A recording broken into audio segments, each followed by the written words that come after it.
Alpha Ramshwana, Eyewitness News. SAPS crime intelligence boss Dumisani Khumalo is the latest witness expected to testify before the Madlanga Commission today.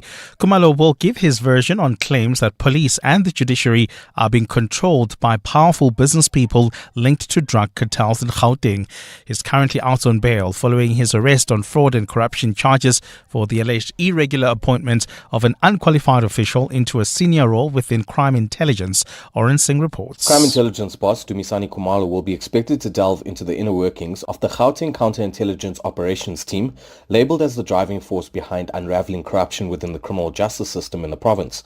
Testifying before the Madlanga Commission last week, National Police Commissioner Fani Masimola explained how Khumalo requested 10 members of the KZN Political Killings Task Team to assist the counterintelligence team in Gauteng. This after members of the Gauteng unit began receiving threats on their lives due to their probes into powerful figures in the province. If the KwaZulu-Natal Political Killings Task Team members didn't come to Gauteng, we would not have the arrest of Abu Mulefe, the arrest of Abu Ket. Khumalo was appointed the project coordinator for the KZN Political Killings Task Team during its establishment in 2018. Orrin Singh, Eyewitness News. Some frustrated community members at the Merimi informal settlements in Soshanguve say they've been abandoned by government following calls to be relocated from the area over safety concerns.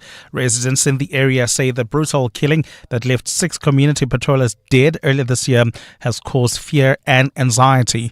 The patrollers were part of a group stoned and set alight by unknown attackers. Jabuli Lembata reports. The family of one of the slain patrollers has accused government of failing to honour a number of promises made after the attack. Another sibling from the same family survived the attack but was left severely injured. The mother of the 2 boys says Premier Panyaza Lesufi promised to relocate them to a new area, provide them with food parcels for up to 6 months, counselling and free medical help. She says she hasn't received the help promised to the family. Tshwane MMC for Human Settlements Aaron Malulega addressed the matter. There was no specific promise from ourselves about the families. It was only Premier Lesufi who said we need to make sure that these families have decent shelter. The area's local councillor Tepo Malifane says work is being done to respond to the family's needs. We are hoping that by the end of this year, we would have formally communicated to the families. 1 person was arrested for the attack. Jabuli Lembata, Eyewitness News. And police in the UK are searching for a woman who tried to stop the rape of another woman in Oxford. It's understood the 30-year-old victim was attacked at the churchyard of St. Mary's in the early hours of Sunday morning when a woman tried to stop the attack. Police believe the woman could have vital information that could help them piece together what happened. Officers have been instructed to carry out house-to-house and CCTV inquiries in the meantime. Gold is trading at $3,806.38 an ounce. The rand is at 17.29 to the dollar, 23.24 to the pound, 20.28 to the euro. Brent crude oil is at $69.79 a barrel. And in the traffic, we've got an accident on the N3 North. It's right near Marlborough Drive. Delays from Vincent Chabalala Road while travelling on the N14 North in Centurion. Another accident reported. This one is right near Euphus Road. It's causing delays. Please be on the lookout there. A cloudy day in store for Gauteng with widespread showers and thunder showers. The temperatures will peak at highs between 21 and 22 degrees. The top story in EWN this hour: 4 people have been killed in alleged vigilante attacks in Cape Town this morning. EWN, in touch, in tune and independent. For the latest, visit ewn.co.za or download the EWN app. You're with Clement Manyathela on 702. Let's walk the talk. Streaming on the Prime Media Plus app. DSTV channel 856, 92.7 and 106 FM.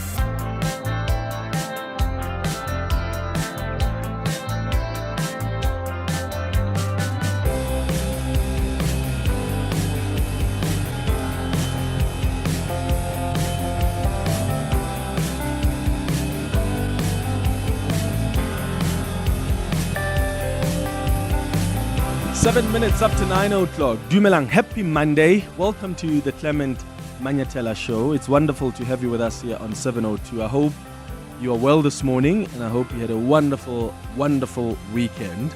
The 702 open line starts now on 011-883-0702. That's the number to dial. The WhatsApp line is 072-702-1702. Today is D-Day. Crime Intelligence Head Dumisani Khumalo, who is the national convener of the Political Killings Task Team, takes the hot seat today at the Madlanga Commission. What are you expecting to hear from him?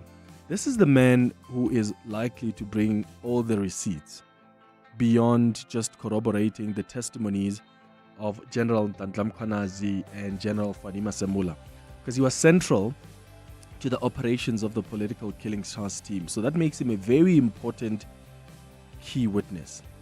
And we've been told that he is the one who will bring more information about some of the allegations that have been made so far.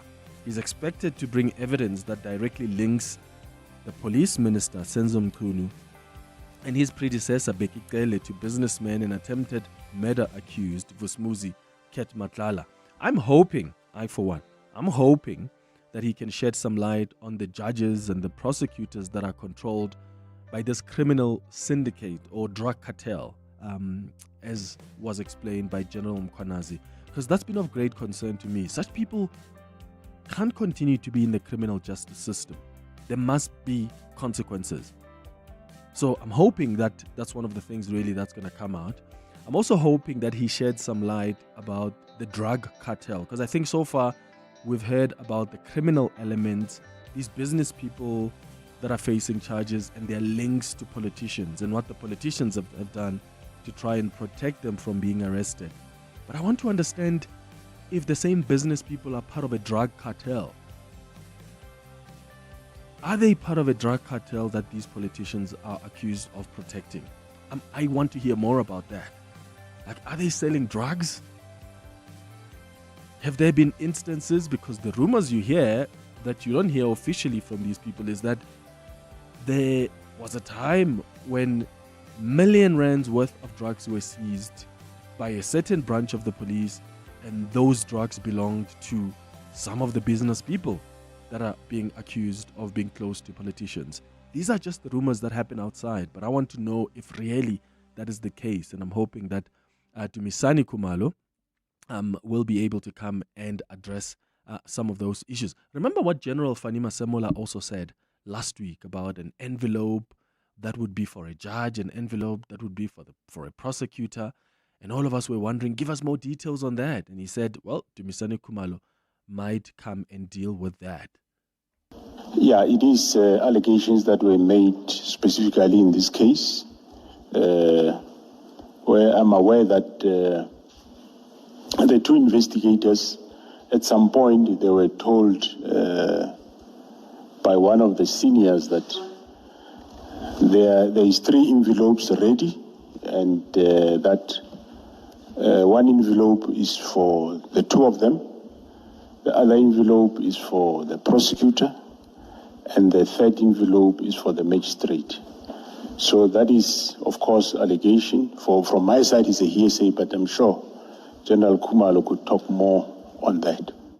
So, General Khumalo, let's hope that he'll speak more on that. I mean, this is the man, I think, that might as well face some tough questions today regarding the criminal charges that he faces. Remember, he was arrested at the airport together with other top cops. They've been in and out of court. They're facing charges of corruption related to the employment of an official in a senior position in the police. This is a 29-year-old former BMW employee who was hired as a brigadier with no prior experience in the police. That's what has been alleged. He was hired as a technical support system manager at a salary of about R1 million a year. There are claims that recruitment and vetting processes were circumvented. So does IDEC actually have a case against Khumalo? Or, as claimed by Mkhwanazi, Khumalo was arrested because there was an attempt to destabilize the work of the task team. So what are you expecting to hear from Dumisani Khumalo? And also, I wonder if he'll also face some tough questions regarding how the Crime Intelligence Division has actually spent its money. Because the Crime Intelligence Division was accused of splurging, was it more than 22.7 million rand of its secret slush fund to purchase a hotel. And there were questions that were raised about whether crime intelligence needed such a property and why the Public Works Department wasn't involved in the purchase. I mean, the secret slush fund has been abused in the past. We've spoken about this many times. That's why this story made headlines. Crime intelligence has an annual budget of over 500 million rand that is used for covert operations and to pay informers and sources. But because of the secrecy of the fund, details of what the money is used for are kept away from public scrutiny to protect the officers and the informers, but also you want to safeguard intelligence gathering information, which is why that increases the risk of money being misused, because there's a lot of secrecy around this. So I wonder if they're going to be asking him questions about that, because remember, Diane Kolabana released a statement about that issue, and that issue then was raised by General Mkhwanazi at the Madlanga Commission. So what are you expecting to hear? Give us a call on 011-883-0702. The WhatsApp line is 072-702-1702. There are also concerns around the chief evidence leader, Advocate Terry Mutau. Is he leaving the Madlanga Commission or not? Right? And will this have any serious implications for the progress and timely completion of the commission? Right? Because if you appoint a new chief evidence leader, that may cause further delays, because the person may require time to familiarize themselves with the matters under investigation, which then means we may not get that report after 3 months as per the initial plans. And why has he decided to leave now? Does that concern you? 011-883-0702. WhatsApp's on 072-702-1702. At 10 o'clock, we're going to have a conversation about what's happening at the Madlanga Commission. In fact, what I want to do is to take you live to Pretoria to hear from Dumisani Khumalo. This is crucial evidence, because I think at the heart of the allegations that have been made has to be evidence that support it. And there's some evidence already that Jerome Mkhwanazi has provided through, of course, cell phone messages between Kat Matlala and some of the people that were outside of prison. So now, this is a man who's coming that both the National Commissioner Media Plus app, DSTV channel 856, 92.7 and 106 FM. All right, so what do you expect from Dumisani Khumalo? What is the kind of information you're hoping that he's going to be providing to the Madlanga Commission? What are you hoping that they should be asking him on? I played you a clip earlier of Fanima Semola, who speaks about the envelopes that they were told, drop this case, drop this investigation. There's an envelope for you, for the investigating officer. There's an envelope for the judge. There's an envelope as well for the prosecutor. And I'm particularly looking forward to Dumisani Khumalo sharing more information around that. What are you expecting from the Madlanga Commission? Give us a call, or you can send us a WhatsApp voice note. 17 minutes now after 9. Africa Milani, Weekday mornings, 4 to 6. But do we know who could have been behind the act? Who would have wanted to see the death of Thamsanqa Moya? We do not know at this stage as to who perpetrators of this heinous crime are. We would expect the state to unmask these people. Is it your belief that if government was seen to be quite proactive in fighting taxi violence, that we would not have seen as a result of taxi violence? Yeah, it is that. Theo Malele speaking on behalf of a National Taxi Association. Africa Milani, 4 to 6 on 702. At the heart of global conversations shaping the future, Africa's voice matters more than ever. As Africa's largest bank by assets and lead sponsor of the B20 Summit, Standard Bank Group is proud to spotlight the continent's growth, partnerships, and potential on the world stage. Through informed dialogue and powerful partnerships, Standard Bank is driving sustainable growth where it matters most. Standard Bank is an authorized FSP and registered credit provider. Did you know that all residential complexes are legally required to register with the Community Scheme Ombud Service, or CSOS? Registration is easy and it's free. All registered schemes can access a quick and affordable alternative dispute resolution body and can also learn more about the rights and responsibilities of people living within a community scheme. We'd like to appeal to all unregistered community schemes to register with the CSOS today. Visit csos.org.za to find out more.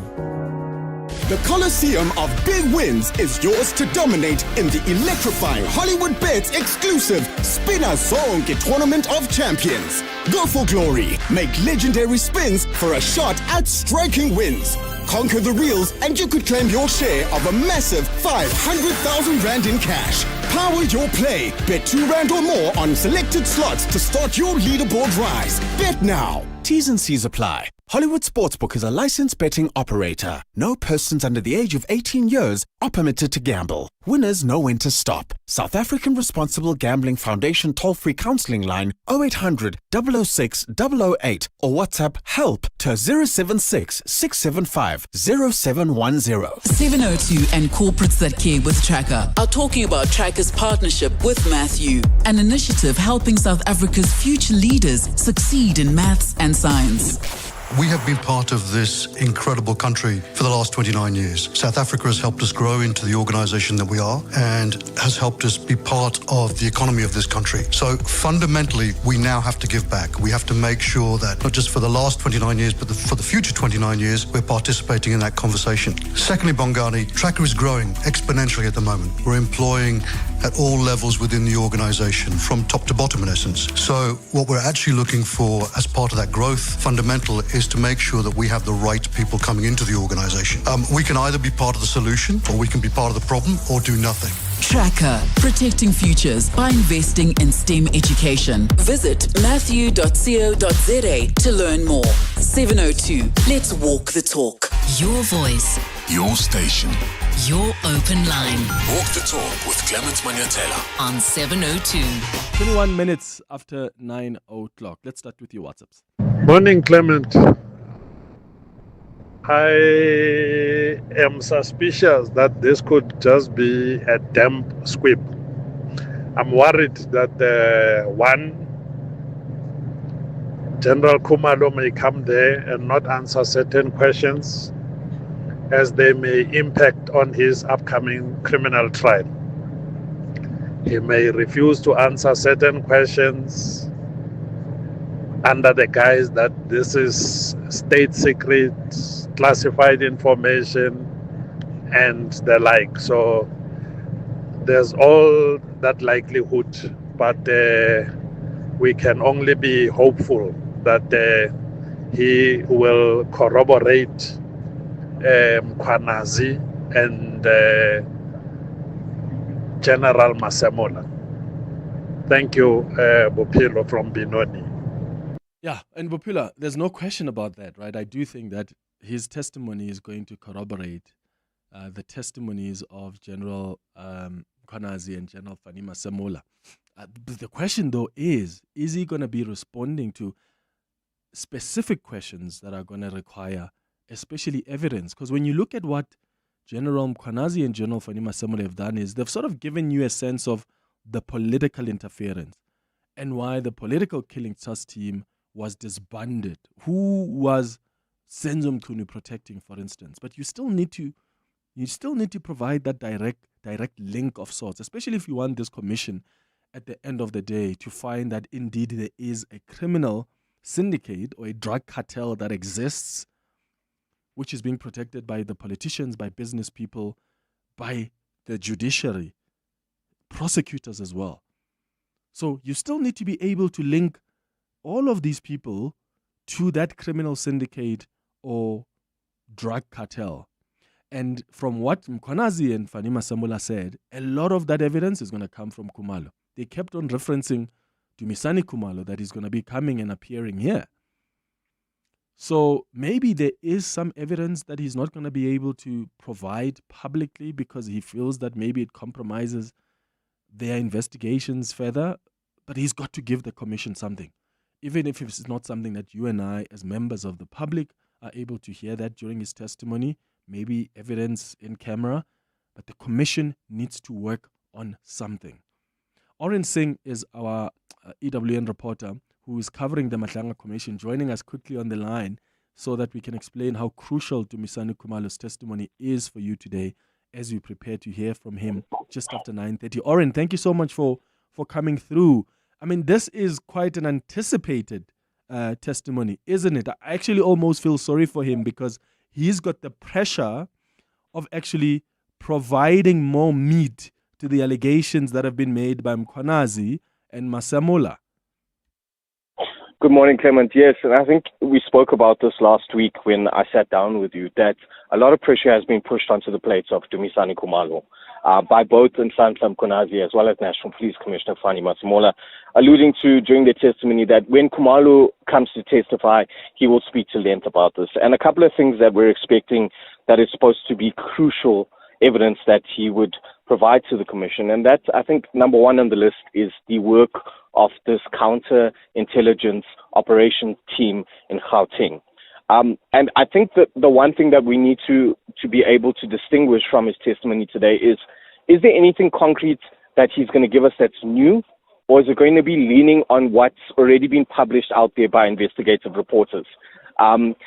This counterintelligence team was the one working in Gauteng that had received threats during their work, and so he had to request a team from out of the province, and that of the KZN Political Killings Task Team, to come and assist them. But a lot of what they were doing was allegedly unraveling this web of corruption in Gauteng, but it's also playing into the hands of what's already been published within the investigative space in the media already, Clement, and we spoke about that previously as well.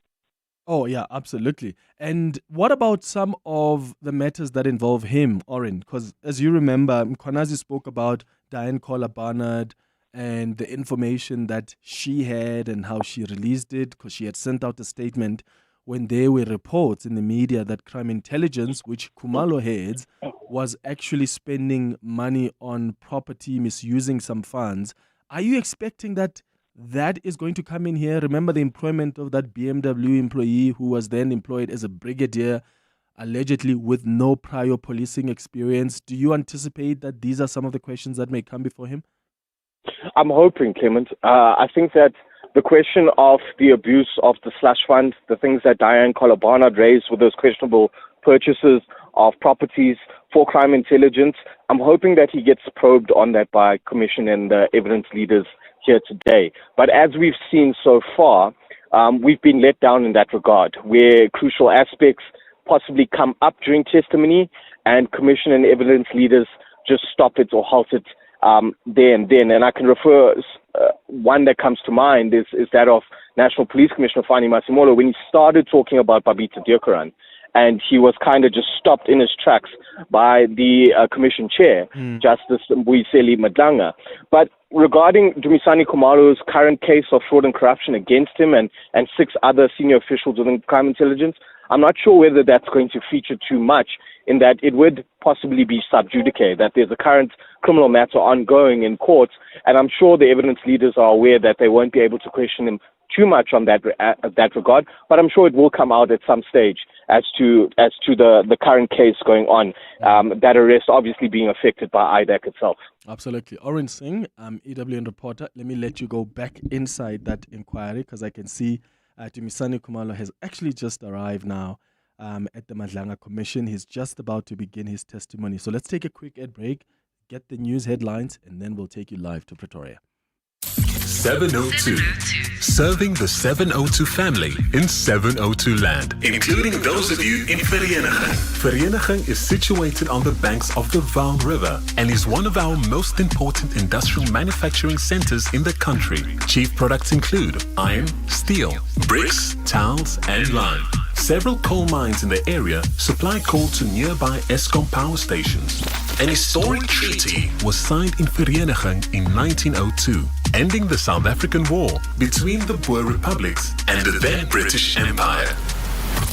702. Let's walk the talk across 702 land, including Vereeniging.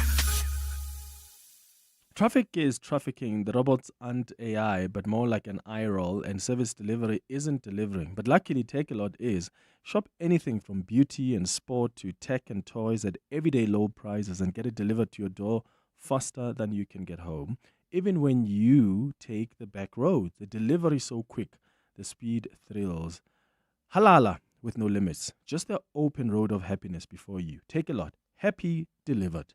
Life can sometimes throw dumb inconveniences your way. Just listen. My toddler had a meltdown at 11 p.m. because we didn't have any yogurt. At least baby quart doesn't exist. Yet. I saved some snacks. Next thing, gone. And it's 9 p.m. Fire your entire household, Jabu. I went to shower and there was no soap left. That's awkward. Don't allow life to inconvenience you. Come around to NJET. We're open 24/7. Quick, sharp, and co. At your convenience. NJET. With us, you are number one. This Tuesday, the 30th of September, the city of Ekurhuleni is hosting the Ekurhuleni Tourism Stakeholder Engagement Sessions, a powerful platform where government, industry leaders, and communities come together to reimagine tourism. This show, in fact, will be there. I will be the program director there, and will also be broadcasting the Clement Manyathela Show live from the engagement sessions at the Alberton City Centre. Make sure to tune in to 7:02 between 9 a.m. and midday if you don't want to miss any of the ideas, challenges addressed, and discussions. 9:30, time for the latest Now Witness News headlines. So good morning. Thanks, Clement. Good morning. The East London Magistrates Court is delivering judgment in the long-running firearms discharge trial of EFF leader Julius Malema this morning. Malema and his bodyguard Adrian Snyman face charges of contravening the Firearms Control Act, including the unlawful possession of guns and ammunition. Snyman is accused of handing Malema the weapon that he allegedly fired at a rally in Danzane about 7 years ago. The Special Investigating Unit is set to release the highly anticipated interim report into allegations of corruption, maladministration and irregularities at the troubled Tembisa Hospital. President Cyril Ramaphosa authorized the SIU to investigate corruption at the facility in 2023 following the murder of whistleblower and chief accountant at the Gauteng Health Department, Babita Deokaran. And police in India have filed a case against 3 senior members of Indian actor turned politician VJ's TVK party. This comes after 40 people died in a crush at a political rally held in his honor. It's understood VJ addressed the crowd of tens of thousands of people when a group of his supporters and fans fell while attempting to get closer to his bus, triggering the crush.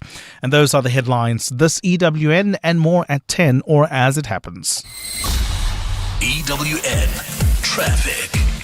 Traveling on the N3 North, we've got bumper-to-bumper traffic between Vincent Chabalala Road and the Buccleuch interchange. There's also queuing traffic in the Sandton area. This is along Grayston Drive approaching Catherine Street. Catherine Street in itself is heavily backed up due to those long-term roadworks that are taking place along the route approaching Pretoria Avenue. So please be on the lookout there. And if you are traveling in the city of Tshwane, bumper-to-bumper traffic along the N14 North. This is due to a major accident that happened right after the N1 Brackfontein interchange turn-off. It's causing heavy traffic volumes. Please try to avoid this one. If you're heading towards the Tshwane CBD, maybe try using the N1 North instead. There's also traffic that's heavily backed up along the Mike 1 North between Boyson's Road and Carr Street. Peak time pressure there while traveling on the Golden Highway. This is along the Freedom Park area. Do expect delays, and that's between the N1 and Union Avenue. Roadworks are taking place along that route, and there's also the issue of faulty traffic lights right as you approach Union Avenue. And I'm being told of a protest activity that's currently taking place on Joe Slovo Drive. This is in the Doornfontein area. If you're traveling along the CBD this morning, try to avoid this scene at all costs. We'll have more updates for you. Stay tuned. There's more EWN on air, online, and on the EWN app. Your voice. Your station. Your open line. Walk the talk with Clement Manyathela. On 702. 9:33, and I'm looking at what's happening in Pretoria at the Madlanga Commission. General Dumisani Khumalo is just about to begin his testimony. I think now the evidence leaders have just been confirming if everybody has all their documentation and, of course, the statement that he has written before they begin. So tell you what, we're going to take a quick ad break, and when we come back, I'm sure he would have started with the testimony, and then we'll take you there live. To celebrate 25 years of helping you live the premier life, FNB Premier is giving you a chance to win a 14-day European tour experience and other cool monthly prizes. Open any FNB Premier account from September to 31 December 2025. Switch your salary, swipe or tap a minimum of 2,000 Rand per month for 3 months straight. Spend and win with FNB Premier. FNB, help changes everything. TCs and competition rules apply. FNB, a division of First Rand Bank Limited, an authorized financial services and credit provider. Think radio is out of reach? Think again. With Prime Media Credit, you can get your brand on 947, 702, KFM 94.5 and Cape Talk now and pay later. Flexible finance, big impact. Email advertise@primemedia.co.za. Prime Media Credit, powered by Bridgement. Looking for real ways to live greener? Then don't miss the Green Tip of the Week, your weekly dose of sustainable inspiration from eco-entrepreneurs to climate champions. We sit down with the people making real change. Catch Green Tip of the Week every Tuesday on Afternoon Drive with John Perlman through to 6 p.m. only on 702. Proudly brought to you by Volvo. It's safe to be brave with Volvo. Your voice, your station, your open line. Walk the talk with Clement Manyathela on 702. 25 minutes before 10 o'clock. It's an important day at the Madlanga Commission today. General Dumisani Khumalo, who is the head of crime intelligence, but also convener of the political killings task team, is testifying today. Both General Mkhwanazi and General Fanima Samola said this is the man who's going to be corroborating, in fact, not only corroborating, but will be adding more information and bringing some evidence from the claims that have already been made by both of them during their testimony at their commission. So let's take you live now to the Madlanga Commission to hear what General Dumisani Khumalo has for us. Divided into 3 parts. The first part, or part A, I will be introducing the whole affidavit, and then I will follow it up with my service history and background in the SAPS, South African Police Service. I will also give my role within SAPS leadership, and then lastly, under Part A, I will take the Commission through the establishment of the political killings task team. Under Part B, I'll be dealing with the evidence of infiltration and the influence of organized crime in the criminal justice system. I will also deal with organized crime in the Republic of South Africa, as well as the events that led to the Gauteng counter-intelligence operation, and also give further evidence on infiltration of the criminal justice system. Under Part C, I will be dealing with the disbandment or disestablishment of the political killings task team, with specific reference to the 121 dockets that were returned. I will also deal with the retaliation against the political killings task team, and then I will conclude my affidavit. Thank you, General Khumalo. So, paragraphs 1 to 4 then of your statement. You provide your current position and your reasons for furnishing a statement to the Commission. Can you please explain those paragraphs to the Commission? Introducing myself, I am Lieutenant General Khumalo in the South African Police Service, currently holding the rank of a Lieutenant General, and the post title, I am the Divisional Commissioner of Crime Intelligence since the 1st of December 2022. Coupled with my current title and position, I have also been the project leader of the political killings task team since I succeeded Major General Ramatswele, who retired at the end of September 2018. But from the inception, I was the project coordinator for the Political Killings Task Team since July 2018. In finishing this statement, I'll describe the history of the Political Killings Task Team from its establishment date, and also I will show the role that organized crime cartel played in an attempt to close down the Political Killings Task Team. It is my view that the attempt to disband the Political Killings Task Team was due to the influence of a particular organized crime cartel over the Ministry of Police as well as the South African Police Service, who mistakenly thought that the Political Killings Task Team was investigating the same cartel. Thank you. Before we proceed to paragraphs 5 and 6, you have indicated that the evidence that you provide today is what you're able to speak of in public, and that there's additional evidence you wish to submit to the Commission. Can you address that, please, with reference to paragraphs 5 and 6? That's correct, Commissioners.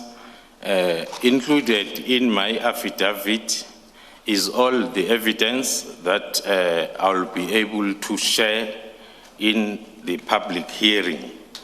But alongside this evidence set out in this statement, there is also considerably more evidence at my disposal that cannot be shared in a public space for the following reasons.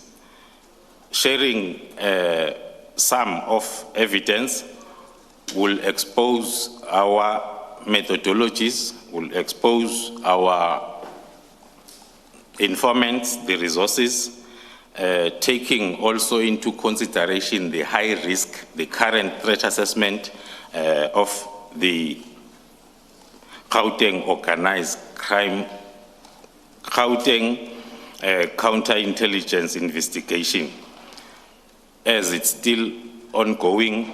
Also sharing some of the information will compromise the same ongoing investigation.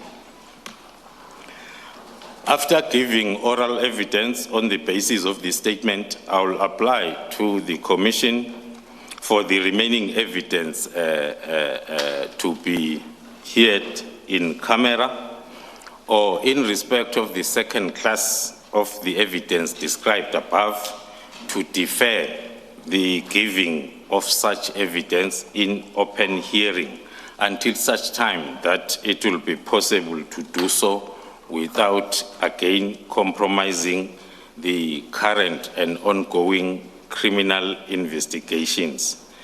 As I've said, for the safety of those involved and the protection of the investigation itself.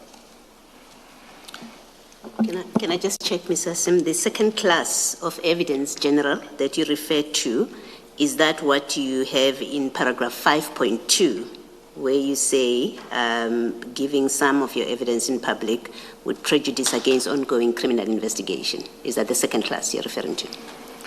The second class, Commissioners, refers to if it happens that during the sitting of the Commission there is some of evidence that can safely be shared in public, will do so. Do I understand you to be saying, General, that if current and ongoing criminal investigations reach a point where they're concluded before the Commission has completed its investigations, that you would share that publicly? That is correct, Commissioners. Thank you. Can we then turn, your next topic that you address is your service history and your background. Can you please explain to the Commission with reference to paragraphs 7 to 9 your background. Thank you, Commissioners. As I've introduced myself, I've been serving as the Divisional Commissioner of Crime Intelligence since December 2022. My whole service history is contained in the SAPS 96 record of service that is attached as Annexure SDK 1, and I confirm its correctness.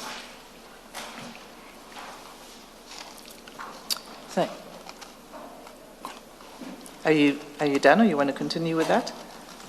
I'm continuing. I joined the South African Police Service in July 1991, as confirmed and reflected in the attached service records, as a constable, and I grew up each and every rank to the current rank of a Lieutenant General. I've served the police for the period of 34 years. Testimony to that are the 10 years, 20 years, and 30 years loyal service medals that has been bestowed to me. I've served and excelled in all policing environments or programs at both operational and managerial levels. That is from crime prevention to crime investigation and to crime intelligence. Thank you, Commissioner. Thank you. And the long service medals, are those reflected in your SAPS 96? That is correct, Commissioners. All right, so in your next section, you speak about something called the 5-pillar approach. So, as I understand it, this is your approach to crime prevention and combating. Can you please explain that to the Commission? Thank you, Commissioners. It happened as I grew up the ranks that between 2011 and 2018, I was at the level of a brigadier, and I was appointed the head of national operations, responsible for the planning, the execution of the plan, the monitoring of the operation, as well as the assessment thereof.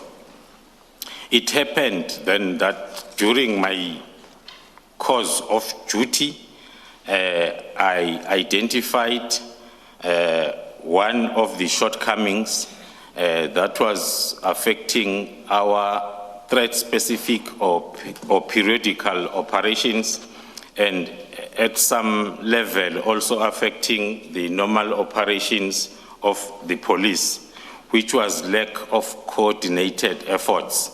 SAPS had become more over-specialized in terms of the environment that you are operating on, which was making it difficult then to approach the operations then in a unified and coordinated manner.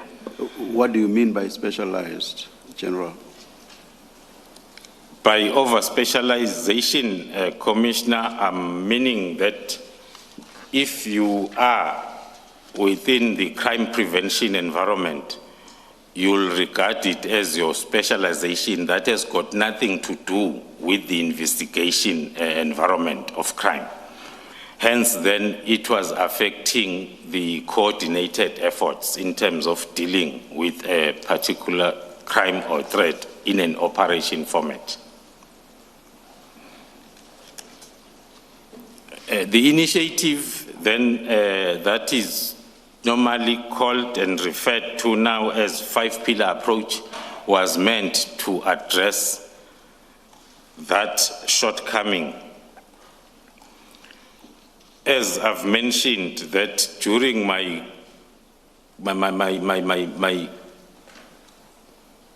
assessment of all the operations that I was coordinating nationally, this shortcoming came up, and it was rendering our operations to be ineffective.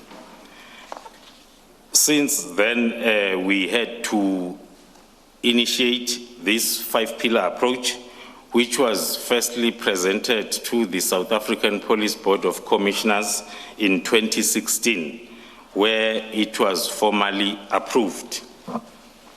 I subsequently then oversaw the implementation of this approach in all national interventions or police operations. Since the introduction of this approach, the 5-pillar approach then has been adopted as the standard operational methodology of the whole of the South African Police Service. Before Advocate Hassim asked you to tell us what this 5-pillar approach is exactly, I too had a question for you on this. You deal with it in paragraph 10, or I should not even say you deal with it, you mention the 5-pillar approach, and you again mention it, let me see where, in paragraph 14 as well, you mention it. But nowhere, unless I've misread your statement, nowhere do you tell us or give us the 5 pillars. What are the 5 pillars themselves? I'm asking because of the later mention in paragraph 14, it seems that it is of relevance. If you had just mentioned it in passing in paragraph 10, I would not have bothered, but paragraph 14 suggests that it is relevant. So that's why I want to know what these 5 pillars are. So, General, the Chair is asking the relevance of the 5-pillar approach plan and what the content is. And as pointed out, you deal with it later to say that that is the approach that informed the work of the Political Killings Task Team. So it's quite important that you set out what the 5 pillars are. The first pillar is, the second pillar is, right up to pillar 5. Thank you. Thank you, Commissioners. The first pillar talks to the intelligence gathering, coordination, and analysis. The second pillar talks to the proactive approach in dealing with crime or a particular threat. The third pillar talks to the more combat approach in dealing with the particular threat. And pillar number 4 talks to the reactive through detection. In other words, focused investigation of reported cases. Pillar number 5 talks to communication and liaison aspects of the whole approach. But as the Chair has indicated, I will dwell much on those pillars when I get to paragraph 14 and linking this 5-pillar approach to other operations where it has been used with more specific reference than to the Political Killings Task Team.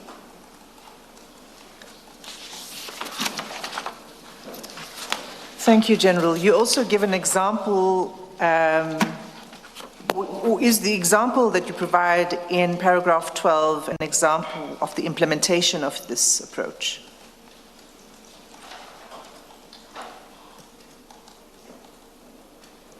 Thank you, Commissioners. Yes, indeed, in paragraph 12, we are noting one example of a successful application or implementation of this approach in one of our national intervention operations that we ran in 3 provinces, which was Mpumalanga, Limpopo, and KwaZulu-Natal, that was focusing on rhino poaching or wildlife trafficking. I was the leader, the project leader, as well as the commander of this operation.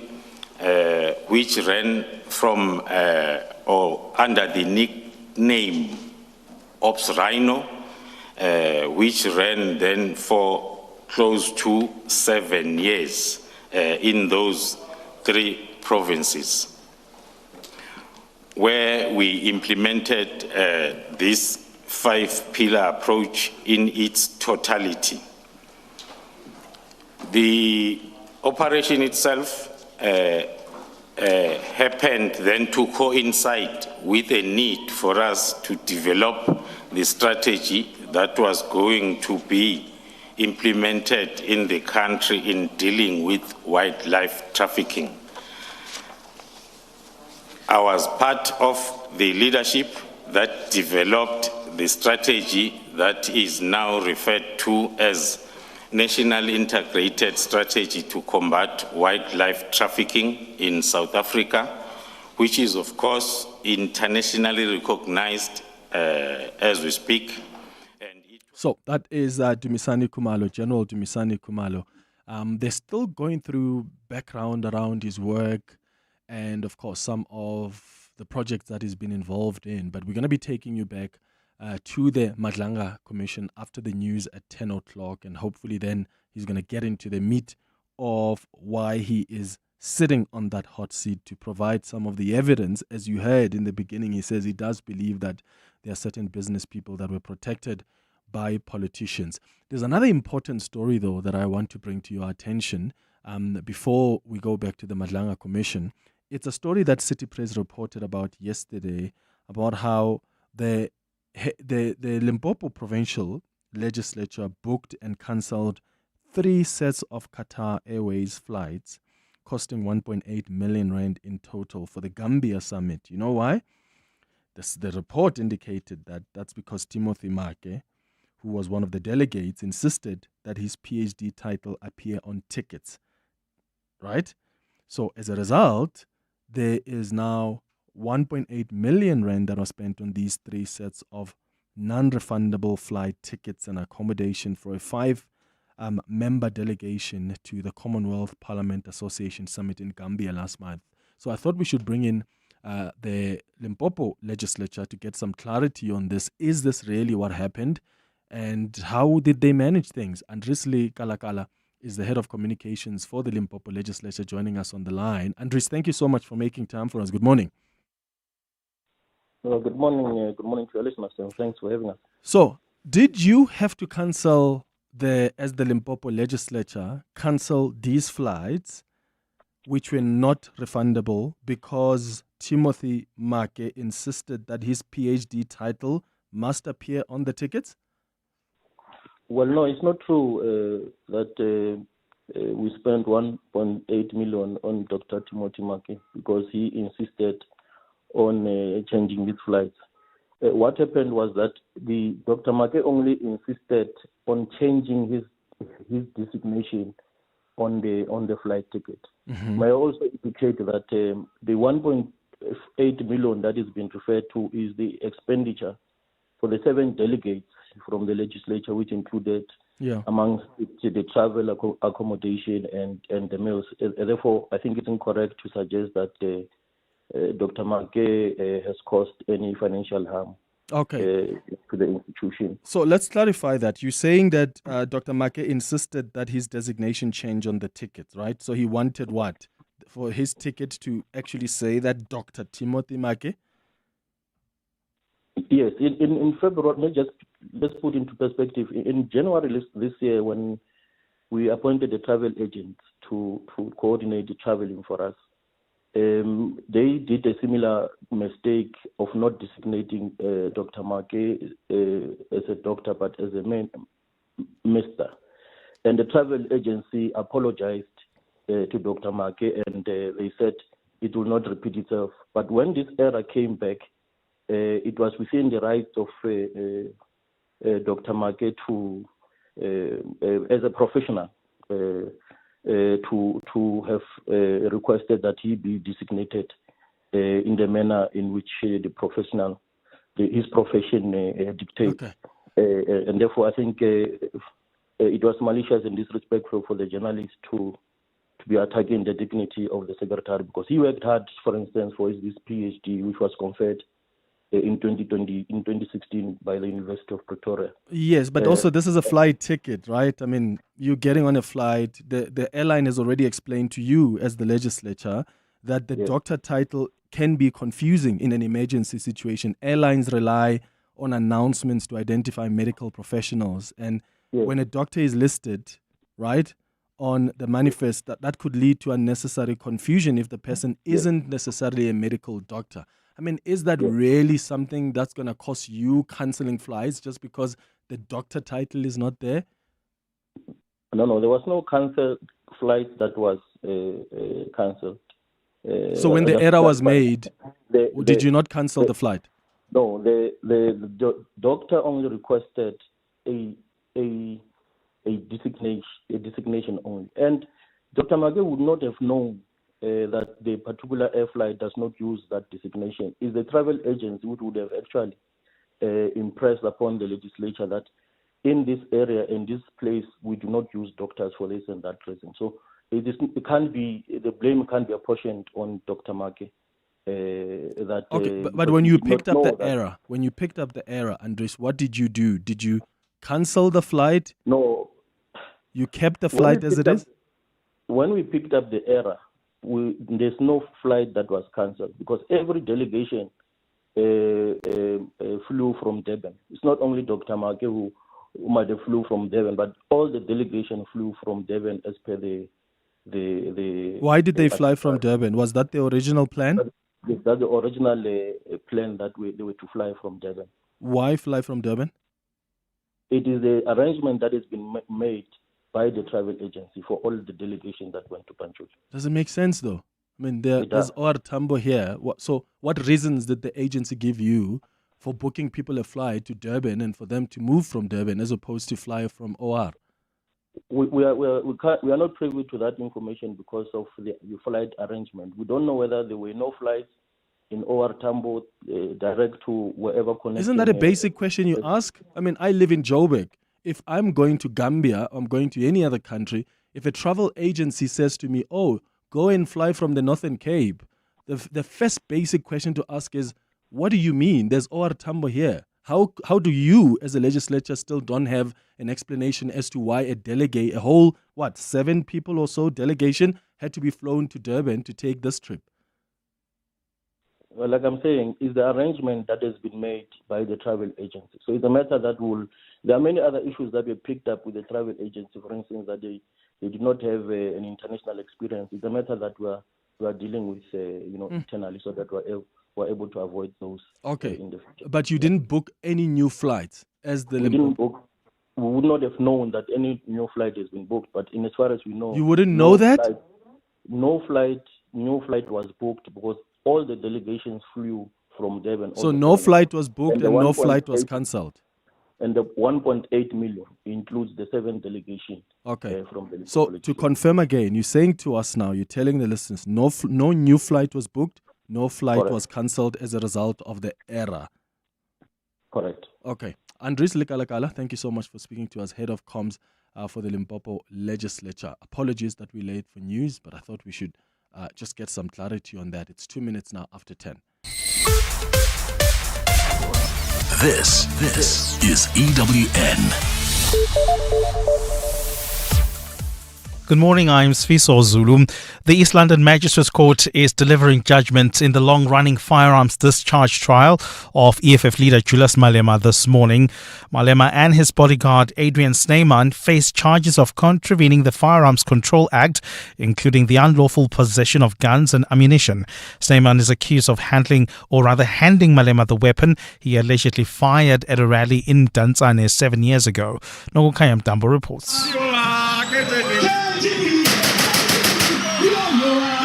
That was the moment that EFF leader Julius Malema fired what's believed to be a rifle near a large crowd during the party's 5th birthday rally. The incident was captured on video. Malema, however, argued in court that the firearm in question was fake and contained no live ammunition. He told the court that anything without live rounds cannot be considered a firearm, and thus pleading not guilty to charges of breaching the Firearms Control Act. He testified that nobody appeared to be concerned by the firearm at the rally, which he said proves the weapon was fake. Nogukhanya Mdambo, Eyewitness News. The Special Investigating Unit is set to release the highly anticipated interim report into allegations of corruption, maladministration and irregularities at the troubled Tembisa Hospital. President Cyril Ramaphosa authorized the SIU to investigate corruption at the facility in 2023 following the murder of whistleblower and chief accountant at the Gauteng Health Department, Babita Deokaran, in 2021. SIU head Andy Mutibi, Health Minister Aaron Motsoaledi and Premier Panyaza Lesufi are among officials that are expected to lead a media briefing detailing the preliminary findings today. Tandaluthin Ngobo reports. More than 100 officials have been implicated across 4 syndicates at the Tembisa Hospital's procurement and contracting processes. The SIU confirmed last month that unlawful contracts have been cancelled and disciplinary measures have been taken. The SIU also pledged to recover assets and refer criminal cases to the National Prosecuting Authority. The interim report is expected to shed more light on the scale of financial losses, systemic weaknesses in procurement, the role of implicated officials, and next steps for accountability. Tandaluthin Ngobo, Eyewitness News. A survivor of a brutal attack on community patrollers at the Merimi informal settlement in Soshanguve says his life has gone from bad to worse. The 23-year-old man spent 4 months recovering in hospital after sustaining injuries from the attack in March this year. 13 patrollers were stoned and set alight by a group of unknown men in the north of Pretoria. 6 of them died in the ambush, including the survivor's brother. Jabulile Mbata reports. The survivor says on the day of the attack, he was at the wrong place at the wrong time. He says he had been visiting his brother, who was a patroller, and asked to join him for the night patrol to see how he does his job.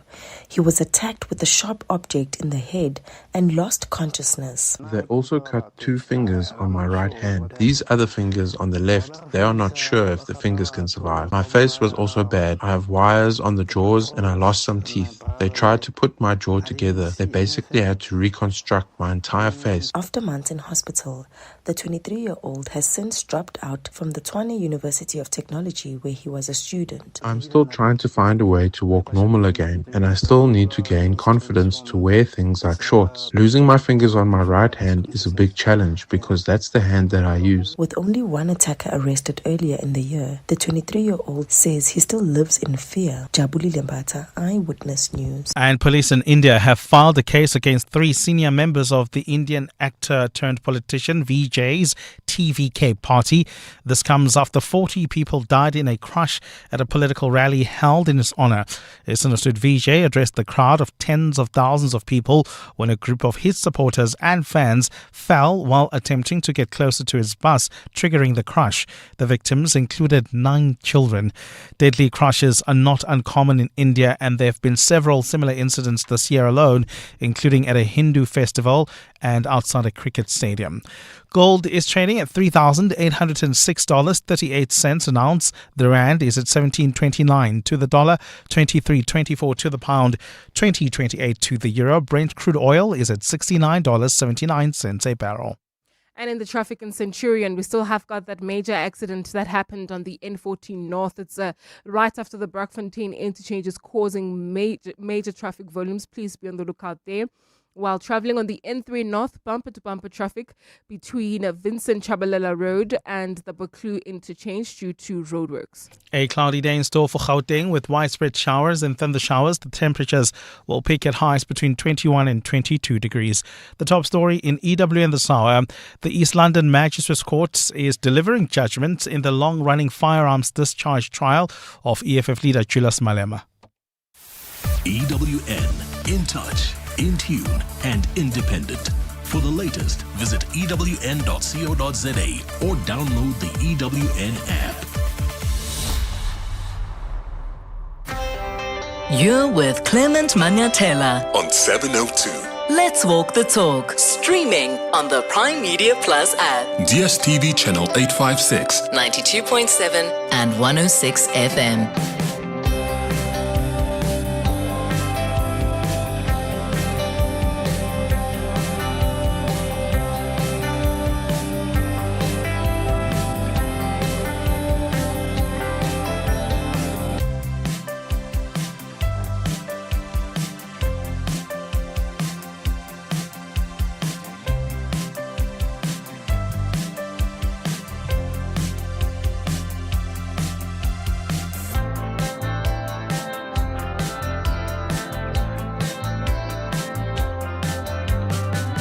Nine minutes after 10 o'clock, Dumelang, welcome to the second hour of the Clement Manyathela Show. I'll be taking you back to the Madlanga Commission in a second. But how weird is the story around the Limpopo Legislature? The City Press ran a story that the legislature booked and cancelled 3 sets of Qatar Airways flights costing 1.8 million rand in total for the Gambia summit because there was one person there in that group. His name is Timothy Make, who insisted that they must put Dr. Timothy Make on the flight ticket. I mean, really, how fragile is your ego that even on a flight ticket, you want to be fighting battles of put a doctor there? I mean, of course, he's worked very hard for it. Nobody's minimizing that.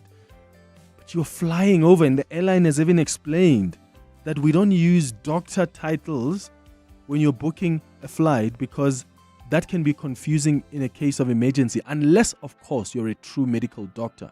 Because in the case of an emergency, they may want to come through to whoever is the doctor seated on this seat to get some assistance. So the spokesperson tells us that, well, there were no flights that were cancelled, but these people flew from Durban. Why did they fly from Durban? He says he doesn't know. Isn't that weird? If you have a travel agency, you live in Johannesburg, or you live in Limpopo, the closest airline is OR Tambo, which takes you direct to Gambia if there's a direct flight, or to Qatar if you have to connect there. Isn't the first thing you want to ask your agency is, "Hi, but why are we booked flights to fly out of Durban as opposed to OR Tambo?" And this spokesperson doesn't even know that. Hi, but if really more monies were spent, taxpayers' monies, just because someone needed to be called a doctor on a flight ticket, that's a new low for us, South Africa. That really is a new low for us. Let's go back to the Madlanga Commission now. Dumisani Khumalo is the head of crime intelligence. He's currently on the hot seat and explaining why, as he said earlier, he believes that the political killings task team was doing some groundbreaking work, and there are some politicians who took decisions to disband it because they were protecting some criminal elements or some criminal syndicate.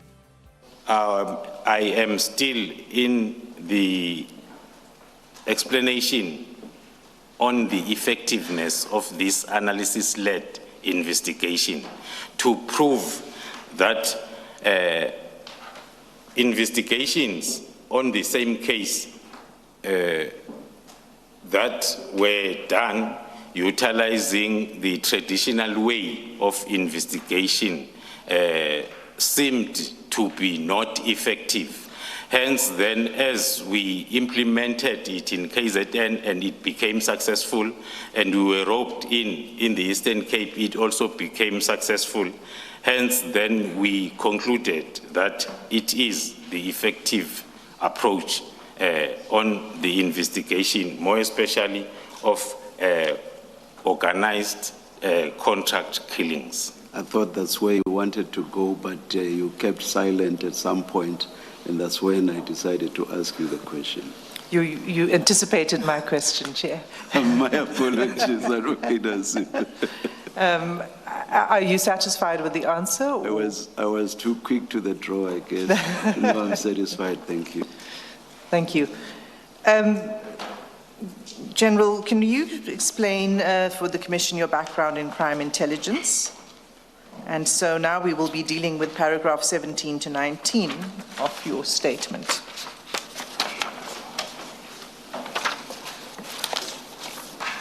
Thank you, Commissioners.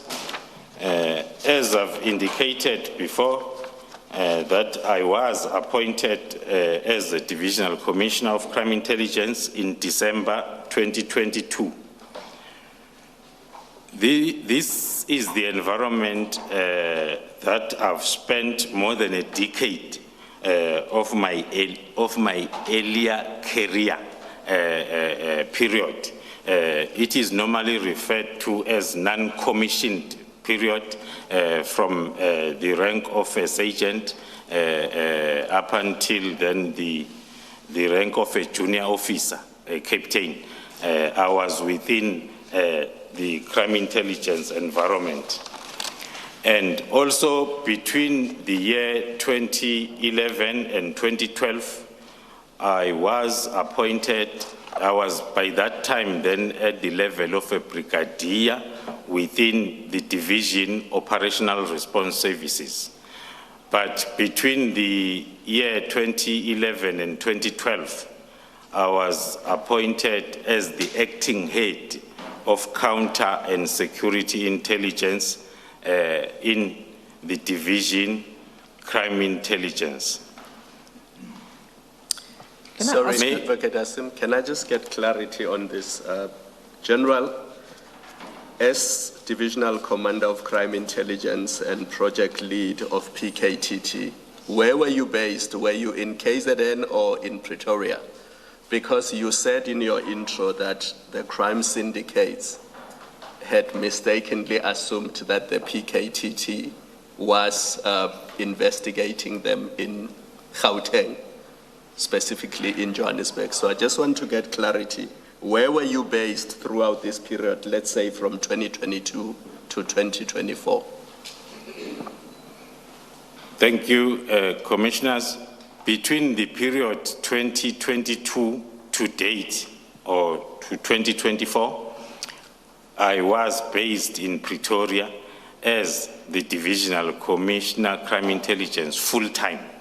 And I was also still the project coordinator of the political killings task team.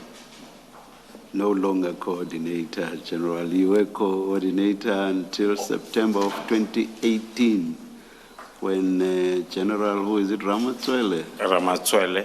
Retired. You were coordinator before that and you became the leader. You referred to yourself as coordinator in 2022 to 2024. Yes, Chair, maybe then it was my mistake that I did not emphasize the fact that when I was made the project leader, I was not stripped of the title of being the project coordinator, which then happened to combine being both the coordinator and the leader. Oh, okay. Yeah, it's not significant, but it's just that you differentiated between coordinator and leader. When the PKTT was established, you were the coordinator, and you said you then became the leader when General Ramatswele retired in September of 2018. So my understanding then was that there were two positions, one of coordinator and one of leader. So that's, as I say, it's not significant, and I just corrected you, or attempted to, I may have been wrong, when you still referred to yourself as the coordinator, when you said since September 2018 you have now been the leader and no longer just a coordinator. As I say, let's not get bogged down by that. It's not significant. Perhaps I could ask one follow-up question on that, Chair. When you became project leader, when you assumed that role after Major General Ramatswele retired, was anyone appointed as the role of project coordinator? Thank you, Chair. Maybe then let me link the current period 2022 to 2024 with the yesteryears. So as then we all understand. In 2018, I was holding a rank of a brigadier. It was my co-function to coordinate all national operations. I was the national operations coordinator. Hence, then I had to resume that role, that initial role in the political killings task team from July 2018.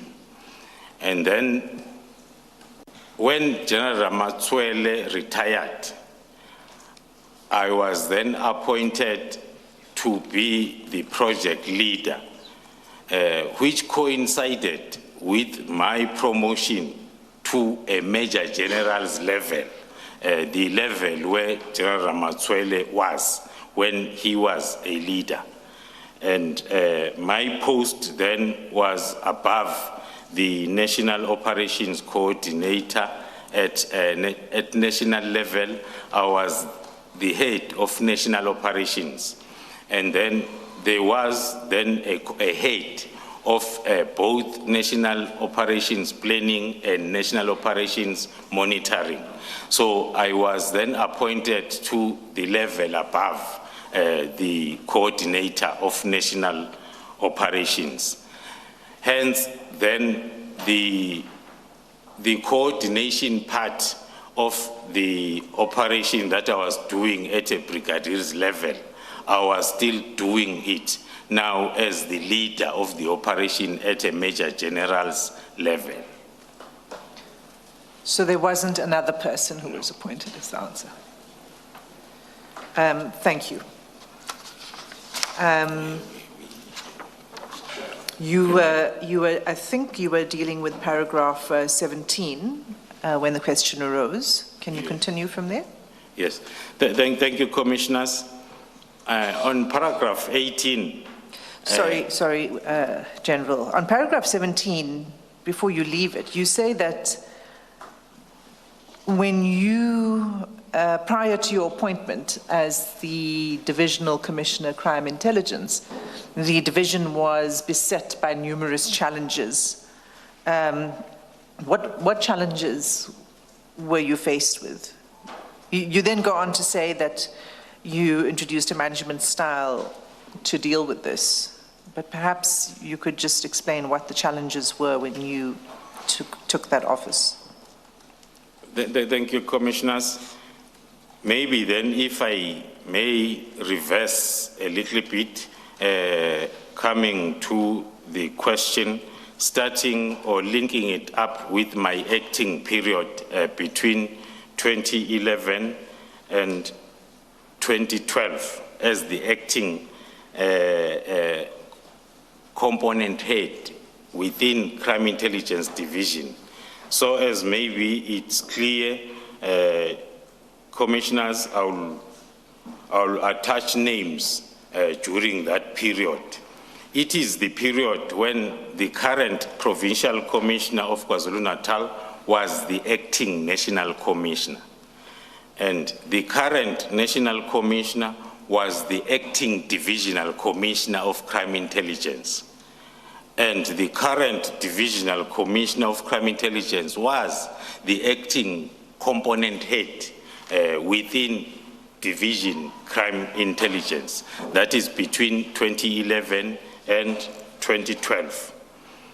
The reason why I reverse a little bit before I come to my second homecoming from 2022, it's because I want to highlight the issues that will then help us understand the paragraph 18 on my affidavit. During that spell between 2011 and 2012, it was during the time when the division was in the public space for more negative reasons than positive. One might say similar to what we experienced since the beginning of this year. The critical issues, without explaining them more because they are reflected on the state capture report that are talking specifically to the division crime intelligence. So during 2011 and 2012, there were attempts by the acting management that I've cited to put a stop to most of the issues that were negatively affecting the environment. To sum them up, there was a misuse of resources as well as methodologies of the environment. And then during those acting years, attempts were made to correct all those mistakes. If I may refer to the testimony by the then acting National Commissioner who came before this commission as the Provincial Commissioner KwaZulu-Natal and expanded more on the happenings and experiences in relation to crime intelligence during those acting periods. So the division was attempting to move away from those situations, but then unfortunately it did not happen because all the acting heads that I've cited then happened then to be moved away prior to the finalization of that project of trying to turn the environment around. If your reference to those that were acting includes General Mkhwanazi, I understood him to say that he decided to leave and left. And you have said those that were acting were moved. So that would not quite accord with what he said, which is that he decided to leave the position of acting National Commissioner. Unless I misunderstood him or I've forgotten his testimony in this regard. Yes, Commissioners, in his testimony, it is exactly like the Commissioner is reflecting, decided to move, but not out of free will. So it was the case with also the two of us, the same situation. Thank you, General. I interrupted you, I'm sorry. Yes. I was tempted to reflect on the 2011-2012, so as then when I approach 2022, now when I'm appointed the Divisional Commissioner, firstly to say, maybe let me quote the words of the current National Commissioner during my appointment, where he said... Where are you quoting from, General? You're quoting from the National Commissioner's statement, or...? No, not the statement. Okay. Yeah, it's not in the statement. I'm quoting the words during my appointment as I'm approaching then the December 22 when I was appointed. Why I'm quoting his words is because I want to tie it up with 2011-2012 when he said, go back there, but you must know that everything that you had implemented by then was reversed within 2 months of your departure. So as you go back there, you will start from scratch. Now I'm going to paragraph 18 to reflect as to the status of the division and the program that was put in place then since December 2022. General, you in that paragraph 17, and Remember that not everybody has got your statement, and you're missing stuff that we think is critical. In that paragraph 17, you do explain how you end up as Divisional Commissioner Crime Intelligence, and then you have spoken to the problems that beset, but then you leave out the last sentence, which starts upon assuming. So you don't explain what happens after you came into a division that was beset with problems. I think you should complete the paragraph. Thank you, Commissioner.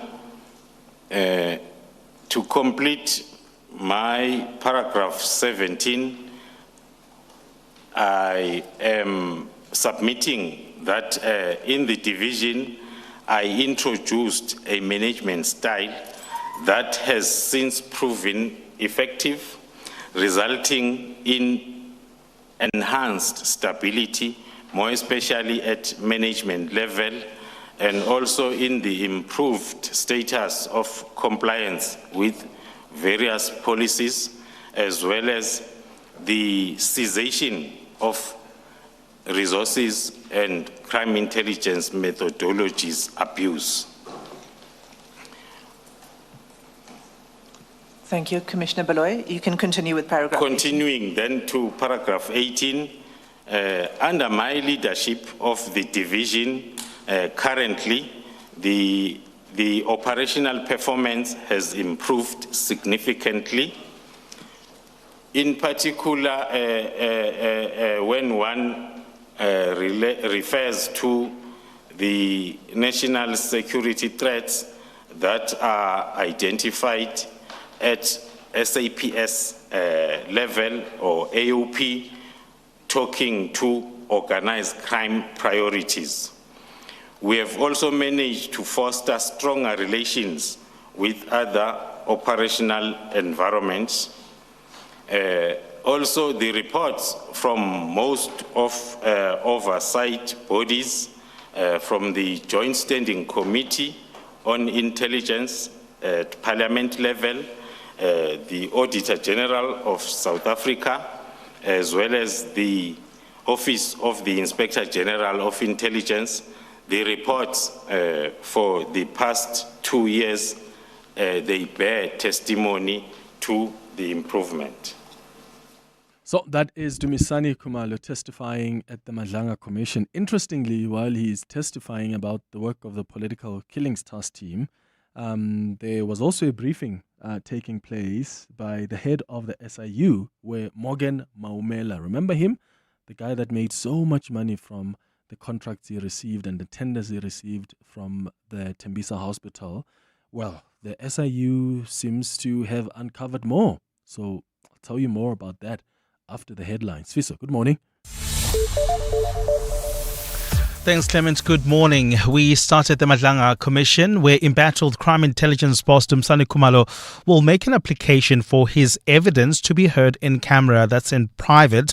Khumalo is, of course, testifying there in Pretoria this morning. He says he will address allegations of infiltration of the criminal justice system by organized crime and the police ministry, as well as efforts to have the KZN Political Killings Task Team disbanded. Cape Town police are investigating a series of suspected vigilante attacks in Cape Town this morning. They were reported at an informal settlement in Khayelitsha where 4 people were found dead. Police responded to a murder complaint in the area and discovered the body of a man that was burnt beyond recognition. And US President Donald Trump will host Israeli Prime Minister Benjamin Netanyahu at the White House today for high-stakes talks aimed at pushing an elusive Gaza peace plan over the line. Trump says a deal to end the nearly 2-year war in Gaza, free hostages held by Hamas, and disarm the Palestinian militant group is effectively done following talks with Arab leaders last week. And those are the headlines. This EWN and more at 11, or as it happens. EWN Traffic. Well, we've got heavy traffic volumes reported on the N3 North. This is between Vincent Chabalala Road and the Baklu interchange due to roadworks that are taking place along that route. There's also queuing traffic on the Golden Highway. This is in the Freedom Park Devlin area between the N1 and Union Avenue, and that's due to roadworks as well as faulty traffic lights. Speaking of faulty traffic lights, more are out of order in Rand Park Ridge along the N1 and Beyers Nodia Drive. Please be on the lookout there. They're also out in the city of Tshwane in Centurion at Rohis Grove Road and Easter Road. Speaking of Centurion, we still have got that accident reported earlier on the N14 North right after the Brockfontein interchange. Is still causing delays coming out of the Brockfontein turnoff. Please be on the lookout there. Drive with care. If you're heading towards the CBD, try using the N1 North instead through the Flying Saucer interchange. More updates coming up. Stay tuned. There's more EWN on air, online, and on the EWN app. Do you want to be a legal eagle and get your foot in the legal industry? Well, the Law Society of South Africa is something for you. Register for a 1-year national certificate in paralegal practice with the preferred legal education institution since 1998 and start your journey as a paralegal today. To register or find out more, visit lssalead.org.za. That's lssalead.org.za. The Law Society of South Africa. Spar brings you super savings. Get 2 litre Spar or sunflower oil for $69.99 with Spar Rewards, or 3 kg Sunlight 5-in-1 washing powder for $79.99. Save 25 Rand with Spar Rewards. Plus, you could win your share of 6 million Rand in instant cash. Competition ends 7 October. Price is valid 23 September to 7 October 2025. While stocks last. T's and C's apply. To celebrate 25 years of helping you live the Premier life, FNB Premier is giving you a chance to win a 14-day European tour experience and other cool monthly prizes. Open any FNB Premier account from September to 31 December 2025. Switch your salary, swipe or tap a minimum of 2,000 Rand per month for 3 months straight. Spend and win with FNB Premier. FNB, help changes everything. TCs and competition rules apply. FNB, a division of First Rand Bank Limited, an authorized financial services and credit provider. This Tuesday, the 30th of September, the city of Ekurhuleni is hosting the Ekurhuleni Tourism Stakeholders Engagement Session, a powerful platform where government, industry leaders and communities come together to reimagine tourism. I will be there as the program director. This show will also be coming live from that engagement session at the Alberton City Centre. Make sure to tune in to 702 between 9 a.m. and midday if you don't want to miss any of the ideas, challenges addressed, and of course, the discussions that will be taking place there. You're with Clement Manyathela. 702. So it's 25 minutes now before 11 o'clock. I want to just bring you a clip before we get into our series in a moment. I've been listening to you. So there's 2 important things happening right now, right? You've got Dumisani Khumalo, who's at the State Capture Inquiry, and you'll hear more about his testimony throughout the day here on 702. But Andy Mutibi, who's the head of the SIU, has also been holding a media briefing explaining what they've uncovered in relation to Morgan Maumela. Remember Hangwani Maumela, the man that's received multi-million Rand tenders from the Tembisa hospital. And there's a link between that man and Ket Matlala. And remember, Ket Matlala's ex-girlfriend has now told the police that he believes that Ket Matlala was somehow involved in the killing of Babita Deokaran, because she says that she's witnessed Ket Matlala meet with some of, these Inkabi, the guys that you hire to go murder people for you. So that's the kind of information she's provided to the police. Now, here's what Andy Mutibi had to say during that briefing this morning about what they've uncovered as the SIU. So the SIU has traced about 41 suppliers or service providers linked to this Maumela syndicate. 3 of the companies that were awarded contracts to the value of 13,538,292 in this syndicate are linked to Vusi Muzi Matlala. So this Vusi Muzi Matlala would have come in as part of the syndicate that, according to our evidence, is really led by this Maumela. Maumela's identified assets amount to around 520 million, including luxury vehicles and properties valued at 293 million. Notable properties include about a 75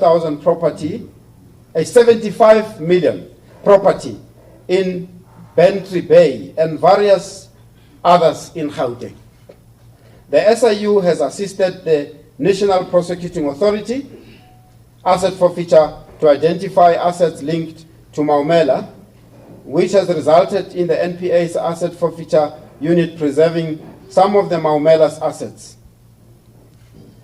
These assets include the following.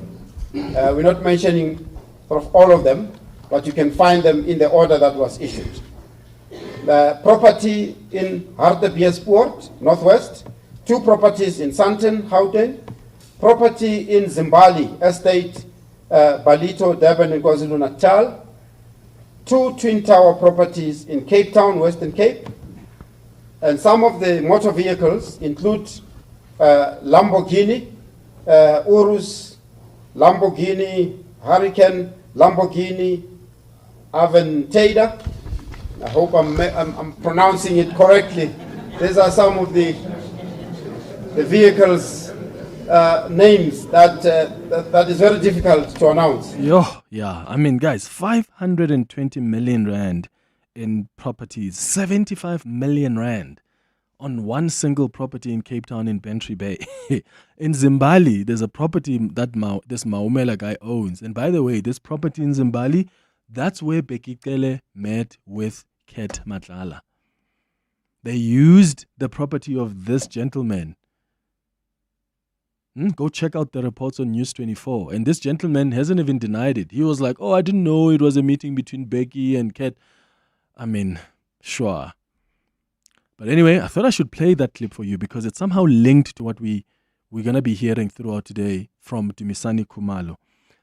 You know, when you want to check if people really have stolen the money, also check how they spend it. I mean, you're going to end up going to buy every single version of a Ferrari out there. You end up just splashing it on these properties because you know that there may be a time when they come after you or where the tenders close. Now, the people or politicians who used to give you access to these tenders are no longer in charge. So you're desperate to send this money as quickly as possible. This man, now the SIU and the NPA have been trying to attach his property. This is the guy who got so many tenders from the Tembisa hospital. And guess who exposed him? Babita Deokaran, who is no longer here with us. Why? Because she was killed. She was murdered. And the ex-girlfriend of Ket Matlala, who, as you've heard from the SIU, this Maumela guy used Ket to try and loot more money from the Tembisa hospital. These two people are associates. The ex-girlfriend of Ket Matlala has already told the police she believes that Ket Matlala had something to do with Babita Deokaran's murder. This is really crazy. And if really this is the case, this is what these people have done, I really hope that they go to jail for the rest of their lives. It's 19 minutes before 11 o'clock. Tani Esther, or should I say the Tupperware Tani?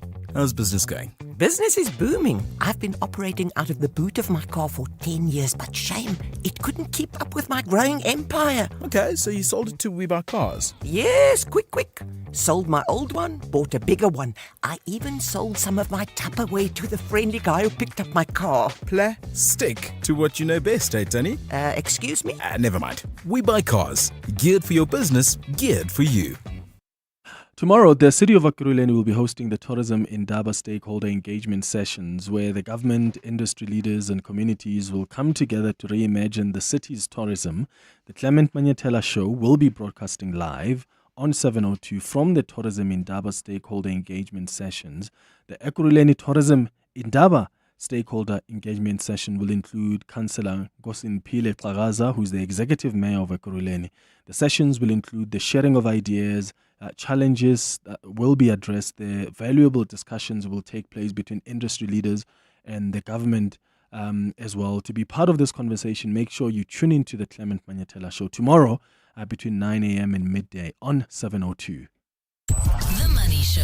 Weekday evenings at 6.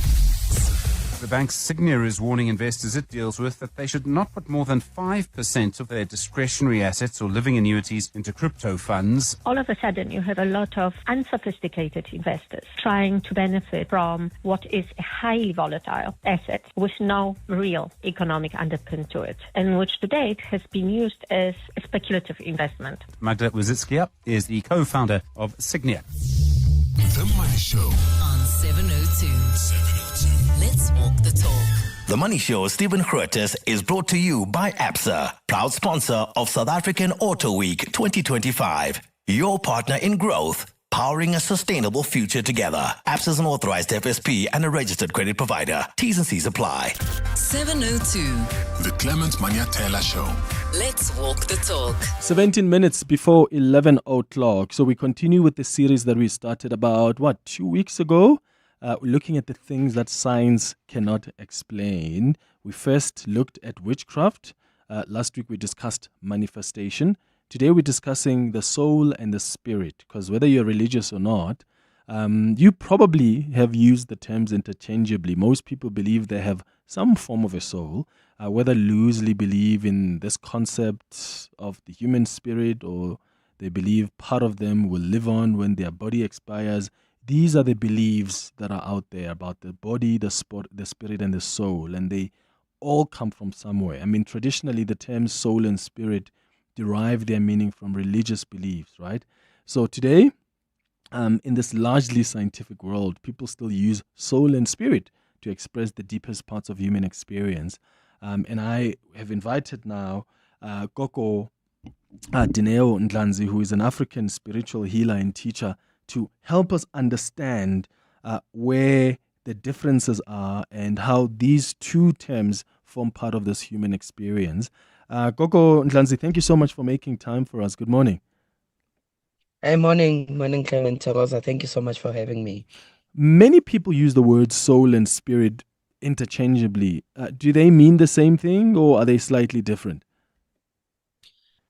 They mean different things of being, right? So human beings are multidimensional. So they are the physical, the intellectual, and they're the spiritual and the soul. So science would coin the soul as the seat of your personality, your emotions, and your memories, therefore calling it the nervous system. And in spirituality, we call it the soul because it doesn't only carry memories of your childhood, but it also carries the memories of the lives you might have lived before this lifetime. It carries the memories of your ancestors. It carries the memories of the generational traumas, the generational things, the generational gifts that have been passed on from one generation to the other, whereas spirit is the spark of life. Spirit is breath. Spirit is the God essence of a human being. That's the purest form of who you are. That is spirit. So everything good about me then is the spirit. Everything pure about you. Pure. Okay. You know, pure about you, your pure essence you. So I was listening to, what's currently happening, and I was a little bit triggered. And I was like, where is the spirit? Because the soul is an interceder between the desires of the flesh and the calling of the spirit. So when people, they have a dark soul or their soul is dead, this is where people can, commit heinous acts. This is where they commit the acts of just looting. From Tembi's hospital, the things that you just spoke about, these are people whose souls are darkened because the soul must be able to hear the guidance of the spirit, that this is immoral, this is unjust, this is criminal, this is wicked. But when somebody's soul is weakened, they can't hear spirit louder, because as expressions of God, we are still given sovereignty. We still have free will to act according to what we want, but free will cannot be harmful to those around us. It can be harmful to animals. It can be harmful to other human beings. We are still held accountable. Our souls will still be held accountable for the acts that we commit, even though we are granted free will. Yeah, and if we're being honest, Gogo Ndlanzi, there are many instances where many of us are still confronted with that choice to do good or bad.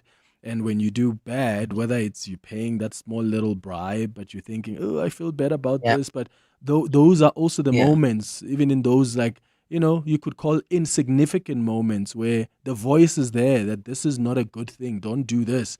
But sometimes we tend to Yeah. suppress that. How do we take care then of the soul and the spirit? Because when we talk about the human experience, we focus so much on the physical, the bodily experience. And as you said, science will tell you about the personalities. But I don't think we speak a lot about how do you then keep clean and also just strengthen that soul and that spirit. How do we do that? Yeah.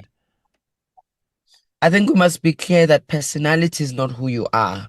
Personality is who you learned to be to survive. Yes, it's not who you are. So a lot of people think they are their personality. You more than your personality. So things have happened to us. So let's speak about the things that weaken our souls. Trauma, traumatic experiences, witchcraft, for example, when you are continuously getting attacks on your life that will weaken your soul, right? The spirit cannot be touched. That's God. Nobody can touch that higher frequency, but people can touch the soul.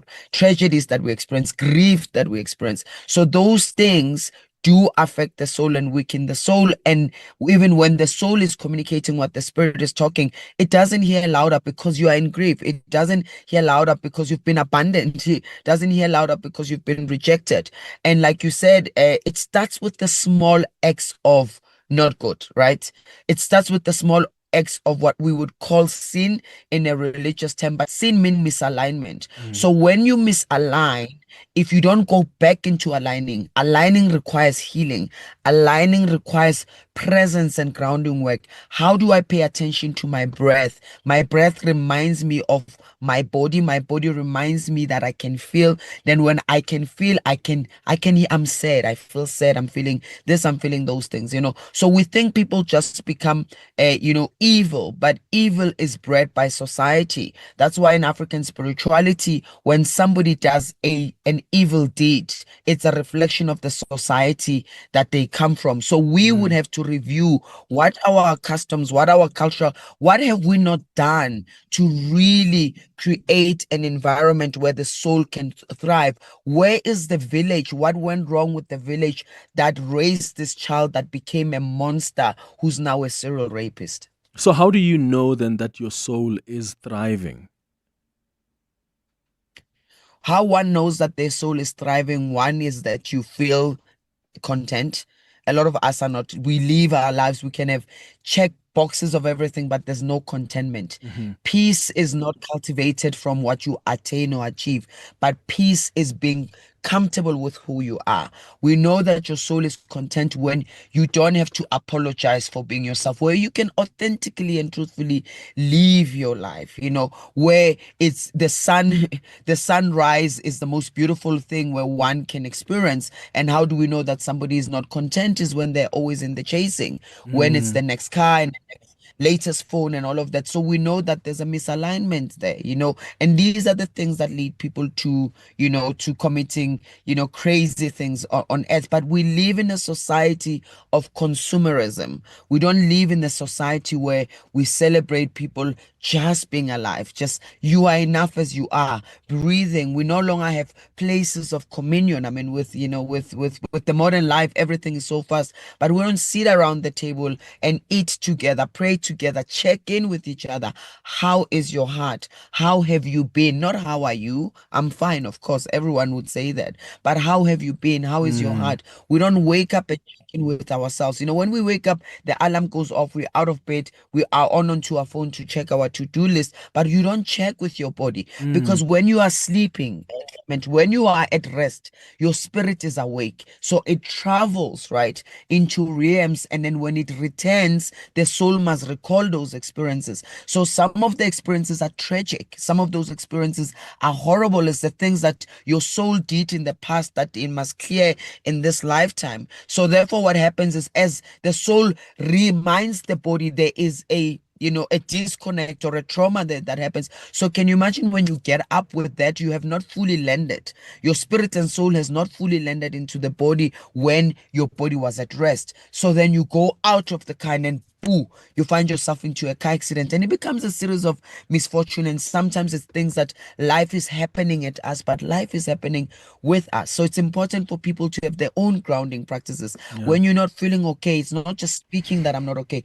Can you pay attention? But can you journal? Can you take a moment to breathe instead of rushing to the next appointment, to the next thing that is waiting for you? Yeah, Chad on the WhatsApp line says, Clement, I often wonder where my soul exists other than this realm, where I was before, and where will I go after I die? I think our dreams are places our souls visit while our bodies rest. That's a message there from Chad.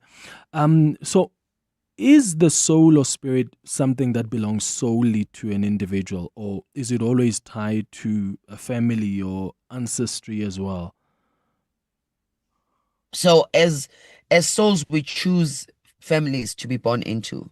So before you are born, you are sitting somewhere in the spirit realm, and then there's a contract you enter into. That contract is, what am I here to fulfill? And what do I need to fulfill my obligations? So you choose your parents, you choose your environment. That does not excuse the misfortune you experience as a child. It doesn't excuse child abuse. It does not excuse those things, but you chose some of these experiences as a way to awaken the soul to why it has come on earth, why it chose to incarnate. So as to your point of what was on WhatsApp, when we depart, right, we experience what we call two deaths. The first death is the physical. The body dies, but the soul is still alive. Then the soul must also go through a death. But before the soul goes through a death, the soul is played its life. So soul, watch what you have lived. Look at what you've done. Look at the bribe you gave that person, and look at what the bribe led to. Look at all of those things, and the soul must then account. The spirit does not die. Kimoya. That does not die. It just transforms. It returns back to source. And source for other people, Kemudimu, Unkulunkulu, others is God, Allah. So whoever whom source is, the divine that creates, that we as the humans are co-creators of. So how do people then keep the soul and spirit aligned and healthy? So one is that the spirit, remember, it's healthy as it is. Your spirit is pure, is healthy. But how do you keep your soul in tune with the spirit so that it's not misled by the desires of the flesh? It's the X, like I said. That's where religion comes. Remember, religion is an organized form of worship. It's organized, it's structured, but religion requires spirituality. And the beauty of spirituality, it says there are many forms of connecting. There are many forms of grounding. For you, Clement, one of the ways that grounds you is to get on the road, right? It reminds you of breath. It reminds you of the essence of you. You appreciate that you are alive because you are constantly having to recognize and meet your breath. For somebody else's meditation, right? For somebody else is writing things down. For somebody else is actually sitting and enjoying a meal. So there are various acts where we can look into that can ground us. Can you be in tune? What are your values and principles? Because once you are clear on your values and principles, these would be guiding posts on how not to fall off the wagon, how not to sin, how not to misalign, right? Are we clear why we are here?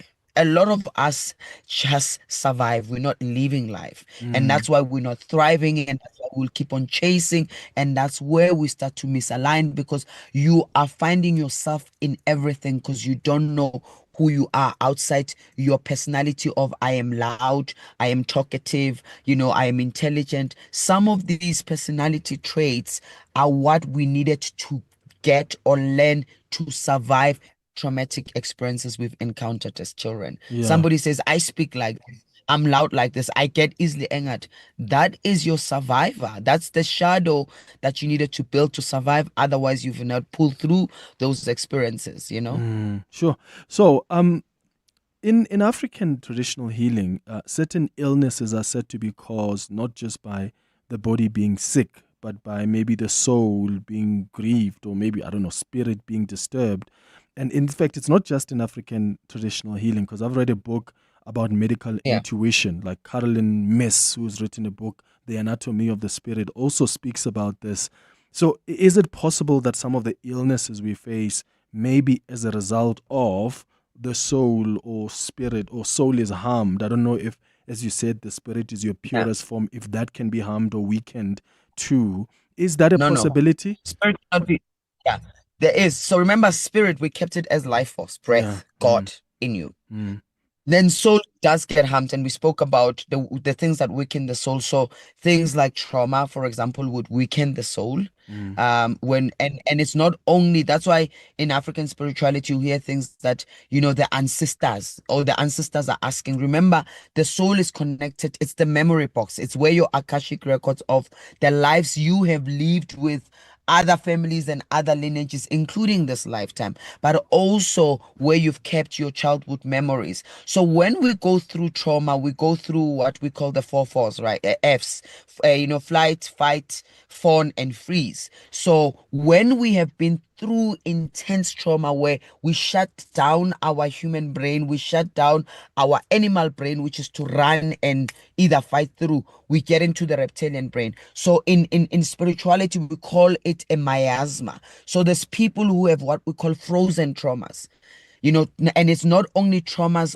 that they've experienced in this lifetime, it could be past lifetime, but it's also traumas of their families, their mothers. Science has now proven that actually children are born with part of their mother's nervous system, which is the soul, because children in their mother's womb hear and feel everything. So when your mother was going through a stressful situation, when your mother was going through an intense situation, and maybe that's why the generation of the 80s and the 90s and even my 2000, there's so much happening with us because we as South Africans were going through major transition, and that major transition came at a lot of bloodshed. So I was born in 81, for example. That time there was a lot of turmoil. So what was my mother feeling? So part of that is encoded in me. I'm born with it. So that's why people will go through certain illnesses and ailments, but they can't place them somewhere in the medical because it is a soul illness. It's a passed on trauma onto your body that you are carrying. Sure. Yokoko Tineo Ndlanzi, thank you so much.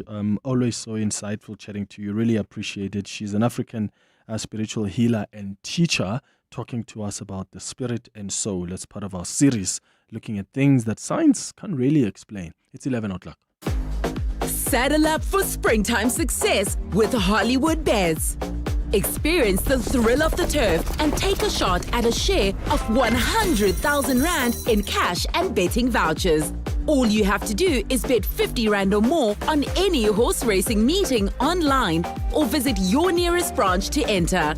Spring into action and bet now for your shot at exciting rewards. T's and C's apply. Hollywood Sportsbook is a licensed betting operator. No persons under the age of 18 years are permitted to gamble. Winners know when to stop. South African Responsible Gambling Foundation toll-free counseling line 0800 006 008 or WhatsApp help to 076 675 0710. The city of Ekurhuleni, proud host of the Tourism Indaba stakeholder engagement sessions where the government, industry leaders and communities come together to reimagine tourism. Follow the city on social media for critical dialogues on regenerative tourism, destination branding, and aligning your strategy for greater impact. This is a platform to share ideas, address challenges, and build partnerships and drive growth, sustainability, and opportunity, and help shape the future of tourism in the city. This message is brought to you by the city of Ekurhuleni. This is EWN. Good morning, I'm Sfiso Zulu. The Special Investigating Unit has been granted an order to freeze the assets of tender tycoon Hangwani Morgan Maumela, who has been flagged as one of the syndicates at the Tembisa Hospital. The SIU is delivering its interim report on the capture of the facility with dodgy tenders of about 2 billion rand identified. The unit has been investigating irregularities and fraudulent activities at the hospital after whistleblower Babita Diokaran flagged irregular tenders with over 800 million rand in 2021. Deokaran was assassinated in August of that year. SIU head advocate Andy Mutibi says Mamwela Syndicates, which is linked to dodgy businessman Smuzi Matlala, scored tenders with more than 800 million rand at the hospital. So the SIU has traced about 41 suppliers or service providers linked to this Maumela syndicate. 3 of the companies that were awarded contracts to the value of 13,538,292 in this syndicate are linked to Vusi Muzi Matlala.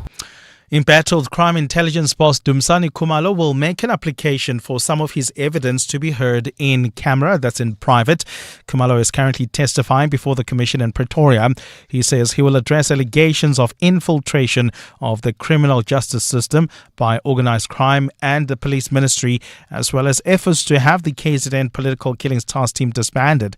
Khumalo says some of the information is sensitive and therefore can't be made public. Sharing some of evidence will expose our methodologies, will expose our informants, the resources, taking also into consideration the high risk, the current threat assessment of the Gauteng counterintelligence investigation. The East London Magistrates Court is delivering judgment in the firearms discharge trial of EFF leader Julius Malema. Malema, together with his personal protector Adrian Snyman, face charges of violating the Firearms Control Act, including the unlawful possession of a firearm and ammunition. He's accused of firing a rifle into the air during a rally in Dansane in 2018. During the trial, Malema claimed that the firearm in question was a toy gun and did not contain live ammunition. The magistrate is currently delivering judgment. Court will now deal with the evidence of Captain Johannes Gerard de Swart, and he was also on duty on the 1st of August 2018, and he was told to go to Sisa Dukashe Stadium as a shooting had taken place and a cartridge casing had been picked up. On arrival at the stadium, he was handed a cartridge by the cleaning section supervisor. Cape Town police are investigating a series of suspected vigilante attacks in the city this morning. The attacks were reported at an informal settlement in Khayelitsha and they claimed 4 lives. Police responded to a murder complaint at an informal settlement and discovered the body of a man that was burnt beyond recognition. While attending to that scene, officers were then alerted to another incident in the same area where the bodies of 3 men were found also burnt. The police's Andre Trout. In a separate but possibly related matter, at about 2 o'clock, the body of a 30-year-old male was discovered in the settlement with multiple stab wounds. He was declared dead on the scene by medical personnel. The South African Police Service strongly condemns these violent acts, which bear the hallmarks of vigilante killings. And US President Donald Trump will host Israeli Prime Minister Benjamin Netanyahu at the White House today for high-stakes talks aimed at pushing an elusive Gaza peace plan over the line. Trump says a deal to end the nearly 2-year war in Gaza, free hostages held by Hamas, and disarm the Palestinian militant group is effectively done following talks with Arab leaders last week. He teased a possible breakthrough yesterday, saying on his Truth Social network, and I quote, "All are on board for something special. First time ever we will get it done," close quote. But Netanyahu has given little reason for optimism in recent days. The war in Gaza was triggered by Hamas's October 7 attack in 2023, which killed more than 1,200 people. Israel's offensive has killed more than 66,000 Palestinians. Gold is trading at $3,806.38 an ounce. The rand is at 17.29 to the dollar, 23.24 to the pound, 20.28 to the euro. Brent crude oil is at $69.79 a barrel.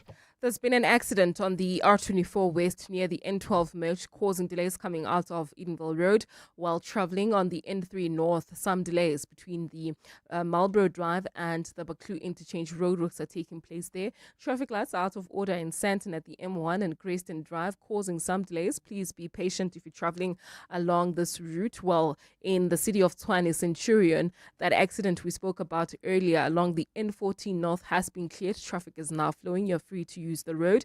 And then in the south of Joburg, Golden Highway, Devland area, delays on the Golden Route. This is just as you come out of the N1 towards Union Avenue, and that's due to roadworks as well as faulty traffic lights. More updates coming up. Stay tuned. A cloudy day in store for Gauteng with widespread showers and thunder showers expected. The temperatures will peak at highs between 21 and 22 degrees. The top story in EWN this hour. The Special Investigating Unit has been granted an order to freeze the assets of tender tycoon Hangwani Maumela, who has been flagged as one of the syndicates at the Tembisa Hospital. EWN, in touch, in tune, and independent. For the latest, visit ewn.co.za or download the EWN app. You're with Clement Manyathela On 702. Let's Walk the Talk, streaming on the Prime Media Plus app. DSTV channel 856. 92.7 and 106 FM. 8 minutes after 11 o'clock. Dumelang, welcome to the third and final hour of the Clement Manyathela Show. We're going to get into our Family Matters feature in a moment. But this SIU investigation, I mean, is it even shocking anymore? I don't think it's shocking. We don't get shocked anymore in this country, even when it's a corruption that involves over 2 billion rand. So, here's another one. The SIU have announced this morning that they can reveal that there is a devastating plunder of the public purse.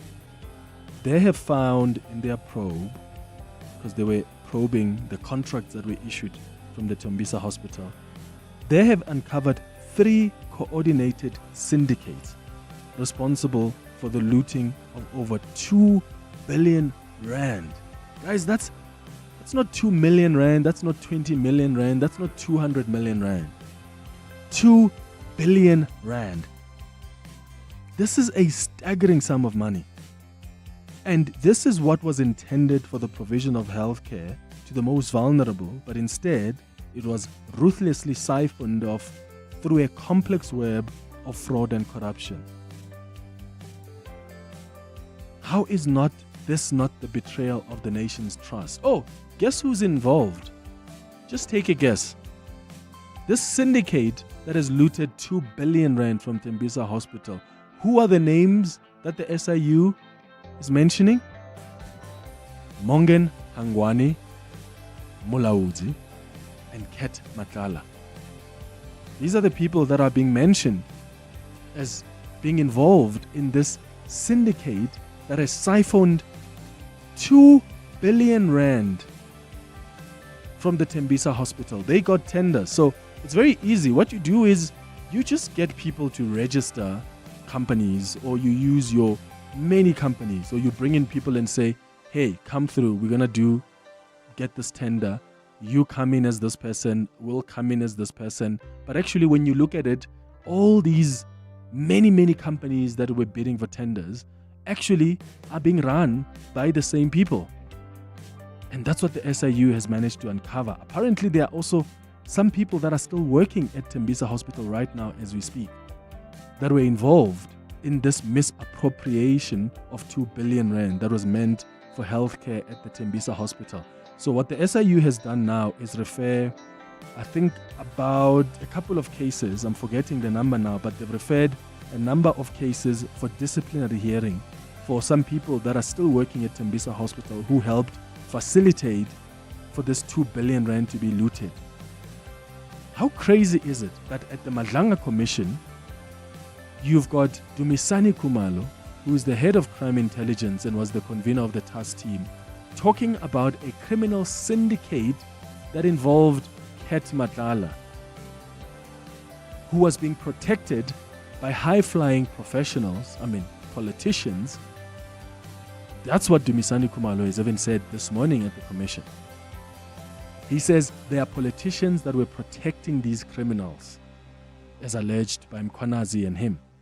And now we're hearing from the SIU that the same people that are being mentioned at the Madlanga Commission are being mentioned by the SIU as having plundered and looted so much money that was meant for healthcare services. 2 billion rand? And the SIU says this is a syndicate. Yeah. Let's wait and see if there are going to be arrests. As far as I know, I don't think Hangwani Mulaudzi has been arrested yet. I could be wrong, but what I know is that he, in fact, is in a position where his assets are being attached. That's the last that I've heard on this. I'm not so Mulaudzi, not I said Mulaudzi, apologies. I meant Hangwani Maumela. Hangwani Maumela, apologies for that. But that's the person that is being mentioned by the SIU. And some of his assets are being attached. 520 million rand in assets, including a property, a 75 million rand property in Cape Town. This person also used the money to buy this property in Zimbabwe. And by the way, this is a property where Becky Kele met with Ket Matlala. Connect the dots, my friends. It's 13 minutes after 11. Time for our Family Matters feature. 702. Family Matters. So, on our Family Matters feature today, we are looking at how you as a parent can uphold culture and heritage in this modern day parenting we live in. Because being a parent, I mean, that comes with a lot of challenges, right? We live in a world that keeps on advancing. And as a parent, you are bombarded with so many choices when it comes to child upbringing. So in this age of globalization and technology, which are changing the way that we live, I think we have to be intentional as parents about how to hold on to traditions, how to hold on to values and customs, even in our parenting style. So as a parent, you often want your children to have a sense of identity and belonging, right? But that can be challenging to balance modern values with traditional practices. So how do you do it in your family? How do you ensure that your children appreciate and understand their culture and heritage? And do you give them the leeway to decide what they want to follow, what they do not want to follow? I want you to share your experiences with us on 011-883-0702. The WhatsApp line is 072-702-1702. Dr. Andrew Spalmer is a social worker and relationship coach who's going to guide us through this conversation. Dr. Spalmer, thank you so much for your time. Good morning. Good morning to you, Clement, and to your wonderful listeners. Hope I'm clear. Thank you very much for the opportunity. Yeah. Let's maybe begin by looking at how parenting styles have evolved over time. And I wonder how that then affects the heritage and the culture, and whether or not that, we can, does that change in as far as our approach is concerned to parenting? Yeah, no, very much important question, Clement.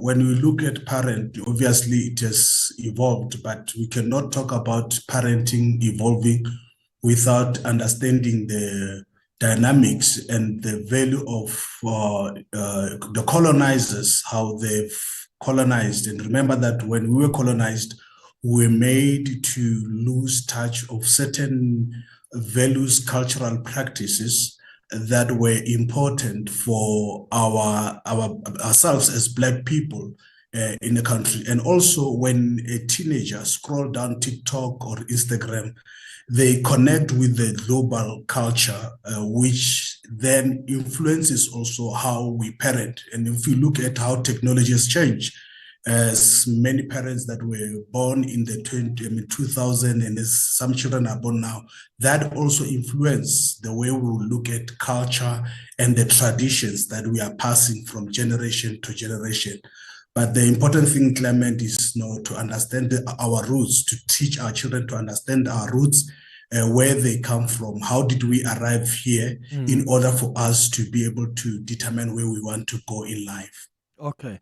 And how do parents do that in this age of globalization, but also our evolving parenting styles? I mean, some parents want their children to embrace things for themselves and follow things that they want to follow. So they give you a choice. That's why some parents will say to their children, when you get to a particular age, you must choose for yourself what religion you want to follow, for instance. Yes. And what happens then with culture? Because sometimes there are parents who say, because you're still young, you follow what we follow, but when you get to a particular age, you are welcome to decide if you want to follow certain cultural or traditional beliefs or not.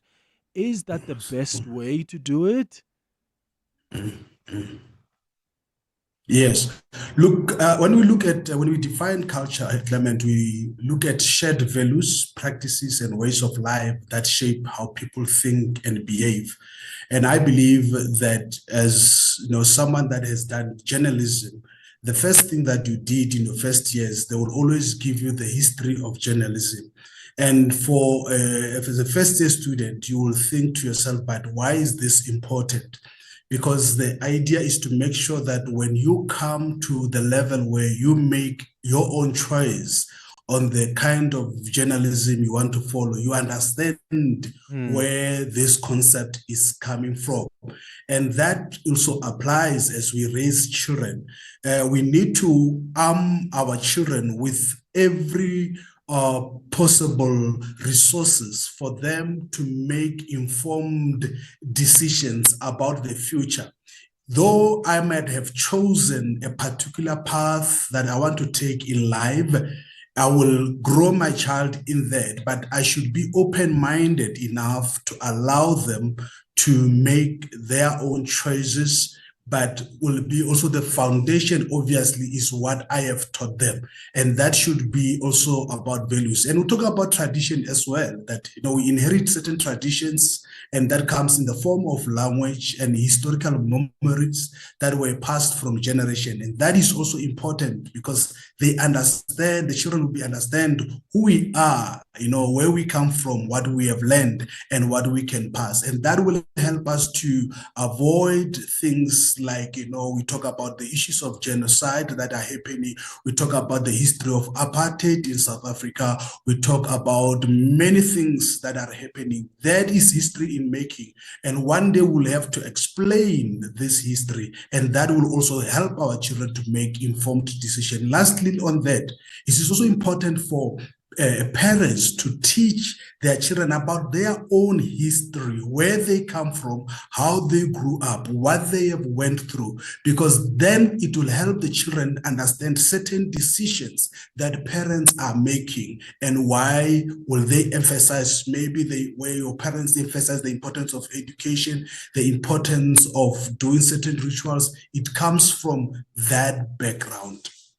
Yeah, and how do we then preserve some of these cultural traditions and values, Dr. Spoma? Because I do think that, it's essential to pass on these traditions and values to the next generation. But then if you're giving sometimes your children the option to opt out, which is all good and well because they must decide for themselves. I don't believe in people just following things because parents follow them. At the very least, especially if you're within the age to understand, at least understand why certain things are being done and at least you follow it from an informed point of view.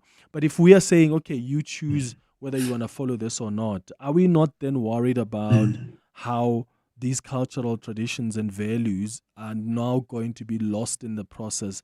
I'm trying to figure out how else can parents, especially when their children decide to opt out of some of these beliefs or traditions and values, how do we then preserve that so that even the generations that are coming that may want to be in touch with who they are, how their lineage and and tribes used to do certain things, they still have access to that information? Look, Clement, the biggest thing for us as parents to remember that childhood does not start at teenagehood where someone is 14. How you behave, the values that you pass from a child when your child is a toddler, what you do as a parent when you are breastfeeding your child, the kind of music that you listen to, between the age, even from pregnancy, how you interact with your child. When the child is born, the music that you'll be playing, the food that you are eating, the language that you are using, especially between the age of 0, if there's an age of 0 and 7 years. most important, because there the child believes in the parent. The child doesn't have, will I say, choice. They don't choose at that age, which in the terms of the Children's Act, a child is given, the voice of the child mostly will be heard from the age of 12.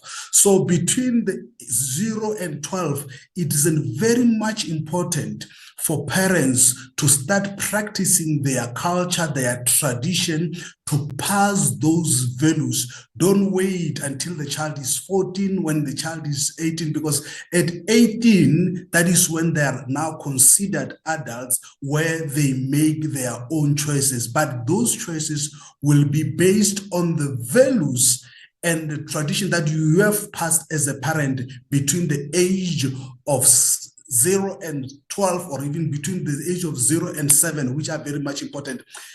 Simple things like, Clement, like respecting the elders, greeting the elders, before, when you find the elders are sitting, you greet them. Talking about the history, and you will remember that some of the things that you remember in your life, there are those that you did when you were a small child, whether you went to go to town with your parents and they will be playing a particular kind of music. That is a culture that is passed. And if we parents grab this opportunity between the age of 0 and 12, we will be able to pass these things. And I am happy to see on social media how different, especially primary schools, how we dress, especially in this month, how we have dressed our children, we cook the food that we used to eat, we tell the stories, and that is then where we build these values. You cannot build, it's a little bit too late to start passing these things when the child is over 13 or they've started with high school. 011-883-0702 is the number to dial. The WhatsApp line is 072-702-1702. How do you do it in your household? How do you try and uphold culture and heritage, especially in this modern day parenting? It's very difficult now because, of course, there are certain cultural values, there are certain things that are associated with the heritage, that even your own children may find to be too outdated, for lack of a better phrase. And they'll say to you, no, I don't want to practice that, or that doesn't make sense to me, or they ask you some really good questions about why certain things are being practiced, and maybe you find that you yourself can't even respond to some of those questions. How do you do it? How do you take your children often to go see the grandparents so that they can see how things are being done? Do you explain to them about some of the events that take place, cultural events? Are there certain things you keep as a family, you practice so that the kids can understand and they can pass this over to the next generation? Give us a call on 011-883-0702. Your WhatsApps are coming through on 072-702-1702. Hi, Clement. I'm not a parent myself, but I am a child like all of us. May I comment in two broad strokes? One, our parents, especially for us who were born in the 90s, have been derelict and have neglected to teach us our culture, our languages, and then they are surprised when Utulani can't speak his Xhosa, for instance. Number two, our parents themselves don't understand what our cultures and traditions are, because we ask questions. There's a difference between culture and tradition and then maintaining, for instance, systems of patriarchy. They can't answer these questions and they get frustrated, and as do we. Tulani in Sandton. Oh, Tulani, what an important point you raise. Isn't that true, Dr. Spalmer, that sometimes, some of our parents can't even explain certain things they want us to practice. And there are some people, which is a good thing, who often ask, but why are we doing this? Right? And they just want certain traditions to be maintained, even though, as Tulani says, that may be maintaining patriarchy, for instance, so it doesn't even make sense. But just do it because the people who came before us have been doing it that way. Yeah, indeed. Tulani is raising very much important. But Tulani, and maybe to the listeners, it's important to understand our history. And when we fail to understand our history, it can create problems. We lived for a long time and even still exist now where life is about survival. when we were colonized, we were made to look down on our culture to such an extent that if you speak your language, you could not have access to resources that include work, that include even education. So you had to change, the way you are doing things in order to be accepted. For many years, our parents made sure that they offer their children opportunities to such an extent that they were looking down or could neglect their culture in order to say that I want my children to have better opportunities.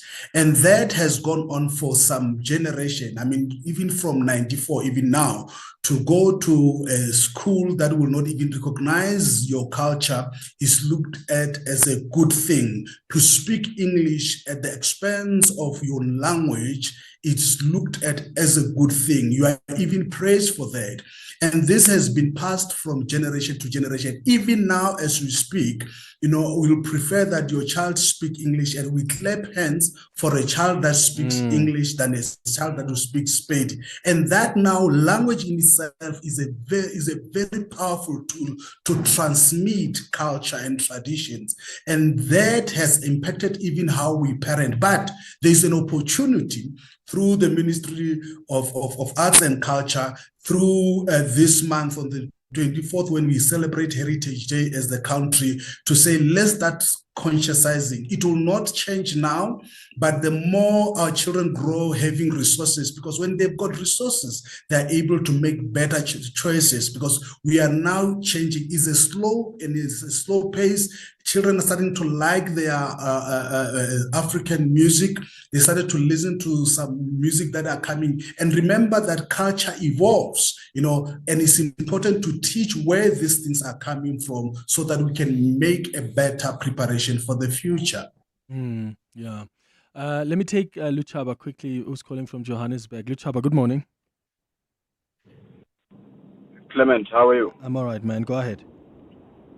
I'm right, thank you. Clement, I wonder how much of conversations that we're able to capture, particularly with younger generations, about the value of cultural practices, cultural beliefs, in order for them to have especially immediate and almost tangible results. And I know it's incredibly difficult. Because, look, I'm a marketer and an entrepreneur, and a lot of times I operate from the basis of when most of the time you are selling something, an idea, and trying to relay something that you want to convince them to act upon.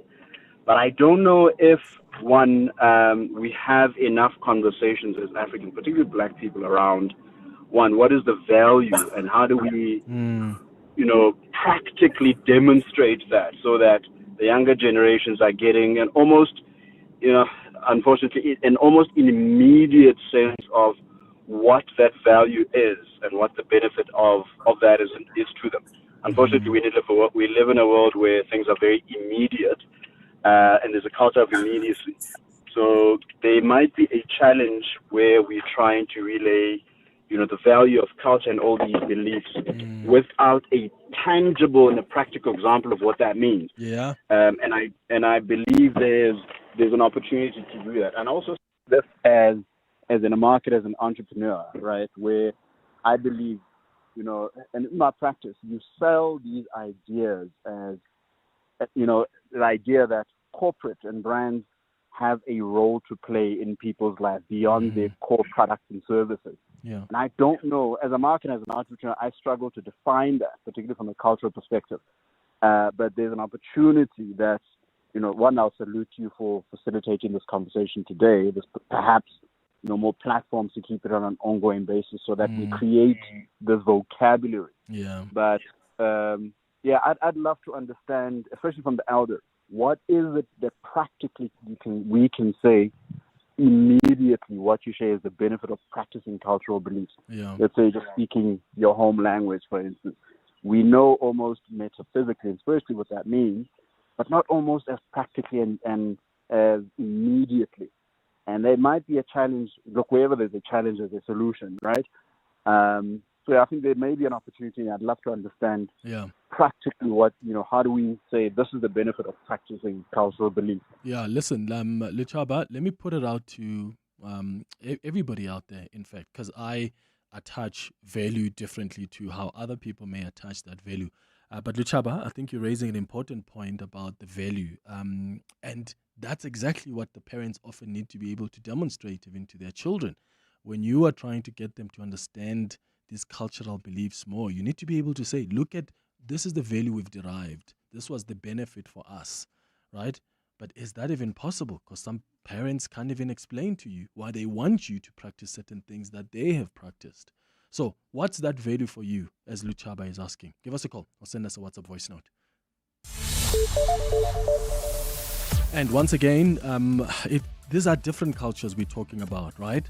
We're not exclusively talking about black people, but I want to know, how do you maintain your Afrikaans heritage and culture, for instance, your Indian heritage, Chinese heritage and culture in this modern day society? Bali, good morning.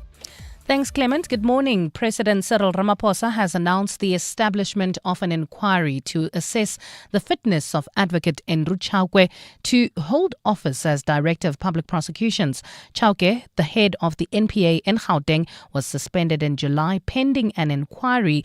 It followed a request by NPA boss Shamila Batoyi that the president suspend Chauke due to a lack of prosecutions and the withdrawal of cases involving alleged state capture.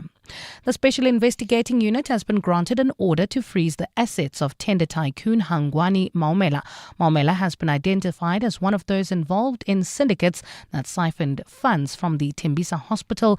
The SIU has been delivering its interim report on the capture of the hospital, with dodgy tenders of around 2 billion rand identified.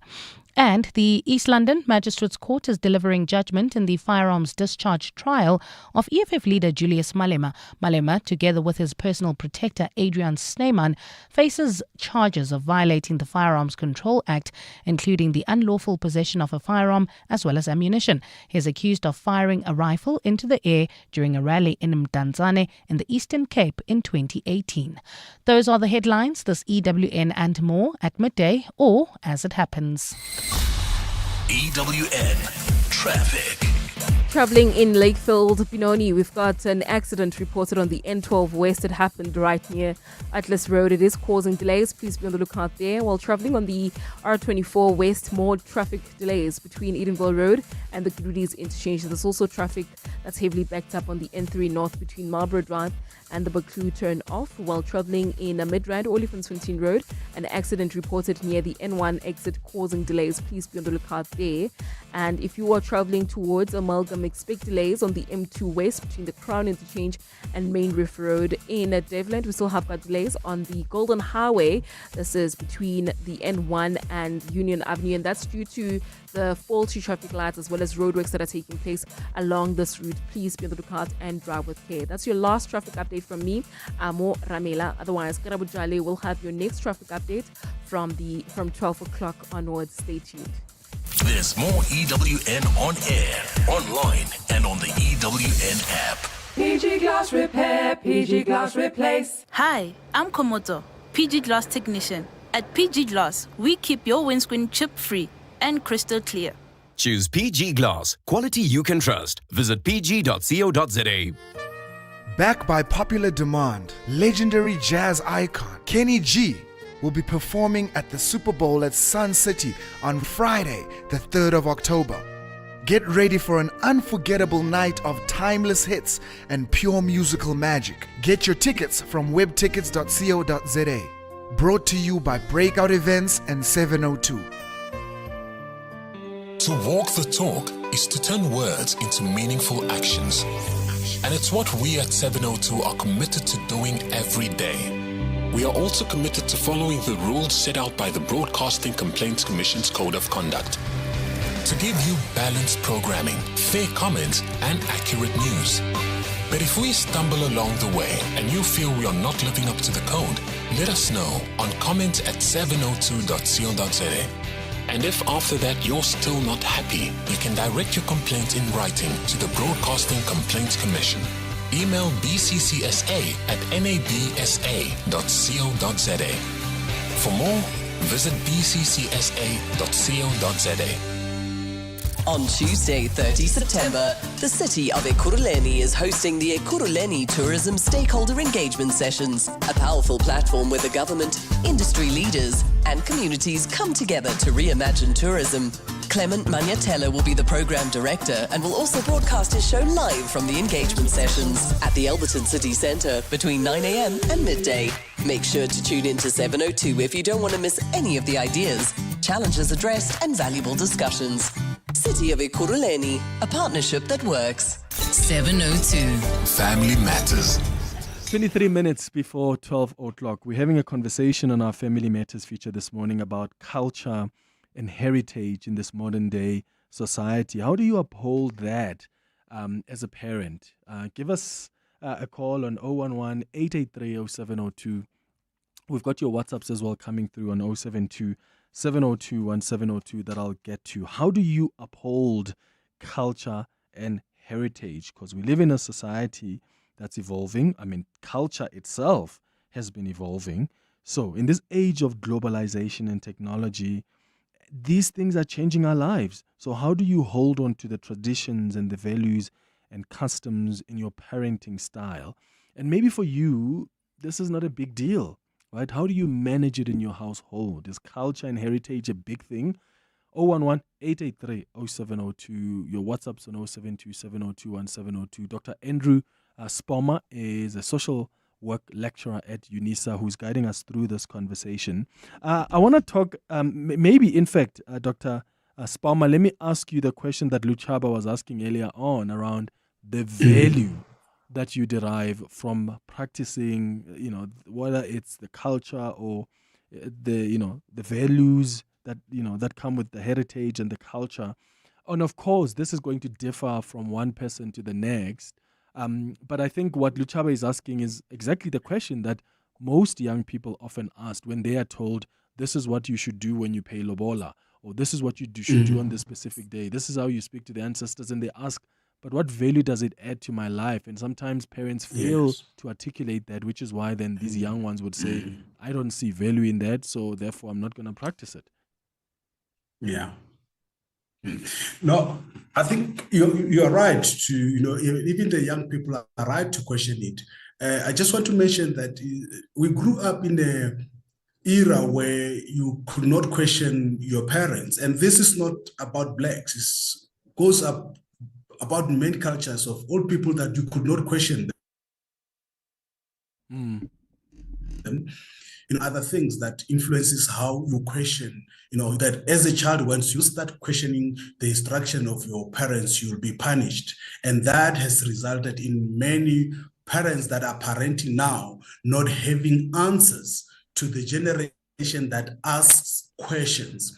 But I will also go back to what I stated to your listeners, to say that there is an age where a child starts asking questions. But there is also an age where a child emulates what the parents are doing. There's a trending video that I saw of a young Zulu boy, very small, dancing the music, because the child could have seen the parents and someone that he admired doing the dance, and automatically they start doing it. We are going to the festive season. It will be gathering in different family settings. And in those gatherings, will be doing different things. Clement, if you've got a child or anyone that has got a 13-year-old going to 17, they are mostly in their rooms. If you were to ask them that, let's go even to shopping to a mall, they will say that they are okay. But there's a certain age of a child where a child doesn't even question you. If you are saying, I'm going to Umcimbi, the child will be with you. As you are listening and seeing the people dancing or whatever celebration you are doing with your child, they will do it.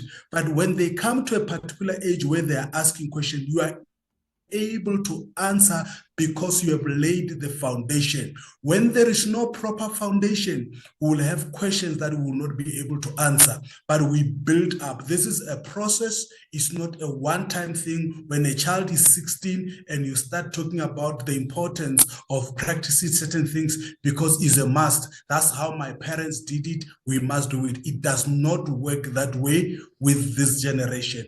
And this generation, Clement, is the culture is not just your family culture or South African culture is a world culture. They learn a lot, they are exposed, and they start now trying to bring certain things. And we parents also, we need to be aware of these things and also be able to work and to walk with them this journey. Yeah. What about the role of grandparents, though?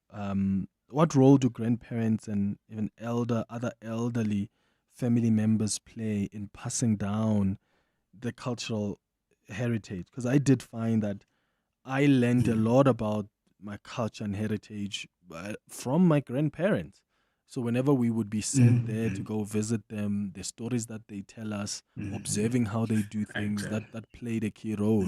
I wonder if that's still the case today when we have children who can't even say hello in their mother tongue, and even when they visit their grandparents, poor grandparents must now end up speaking English the entire time because those kids can't speak vernac. Yes.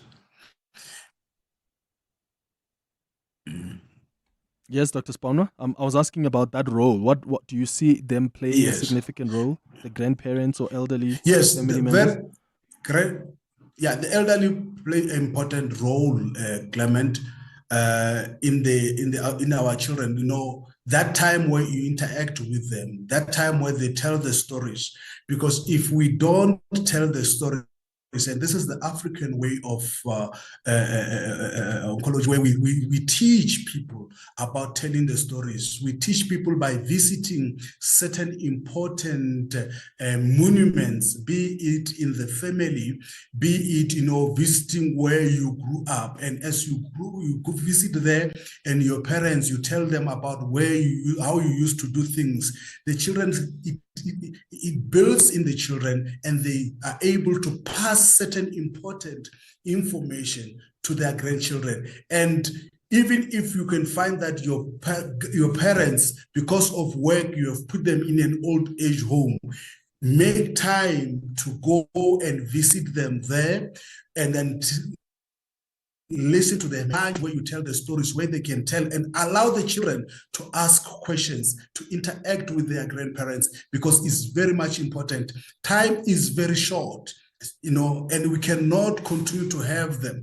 And there is nothing. I just buried my grandmother, was about 908, and that gave me a pleasure to ask her about the history, about the family. I could family tree. I understand now who is who in the family, why we relate with certain people in the family, why certain surnames are involved in my surname. And that gives me this grounding of understanding who I am, where I come from.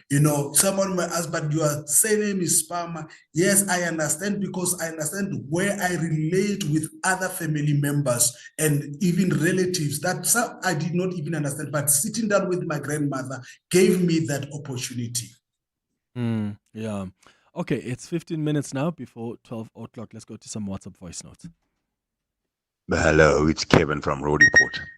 Talking about keeping your culture and the values of your culture and things like that. I believe teaching the new generation, teaching your kids the language, the culture, the things like that really helps, to maintain, so that the kids will know for their future kids. I see normally what's happening now is, even for an example, even African kids, the parents, they take them to, exclusively exclusively English speaking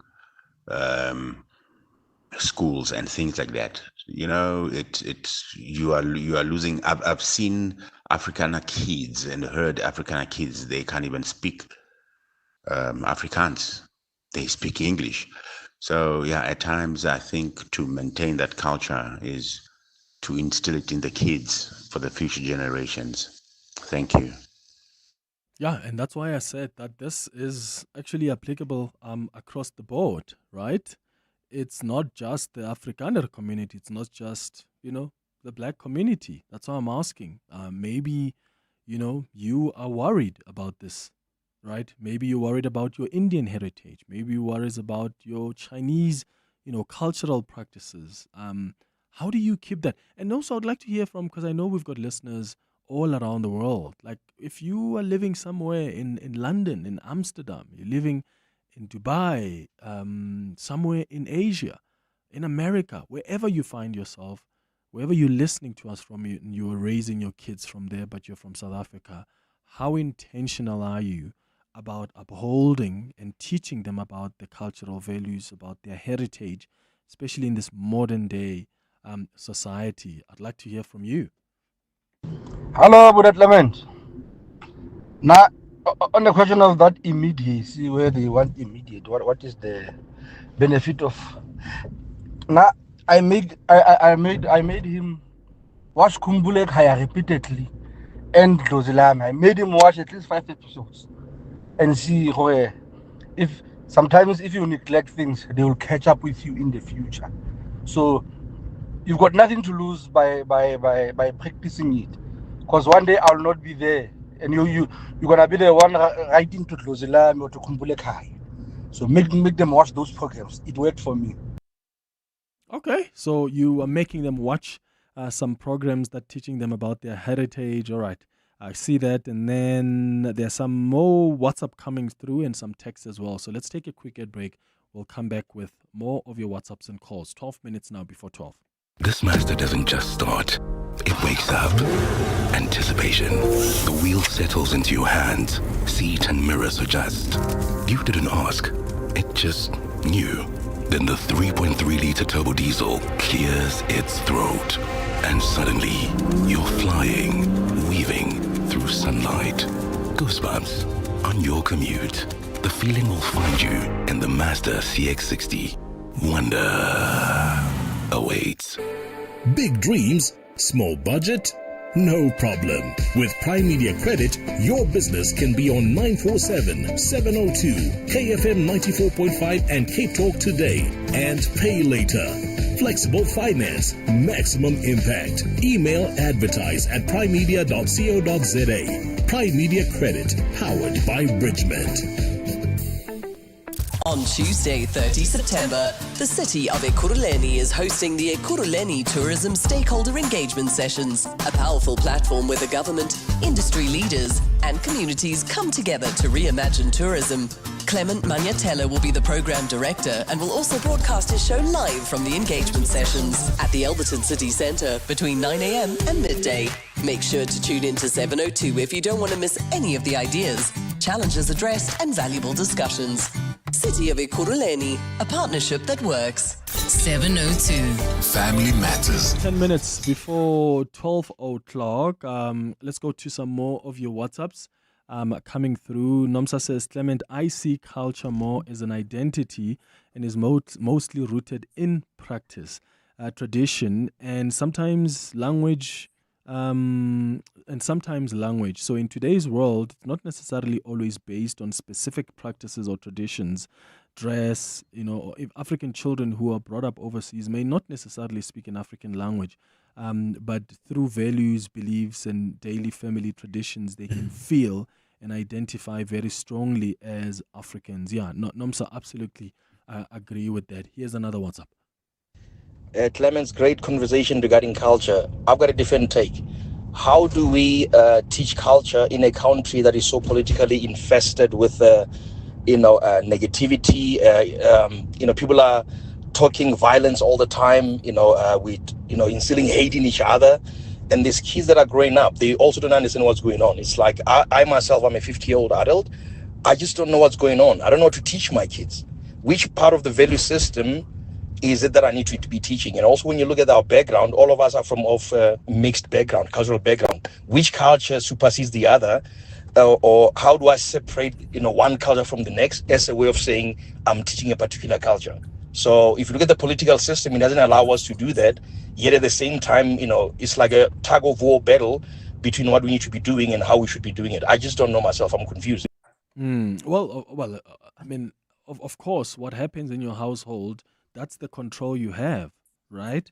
I know that I was born in a family where my dad, Kimupedi, my mom is Ndebele.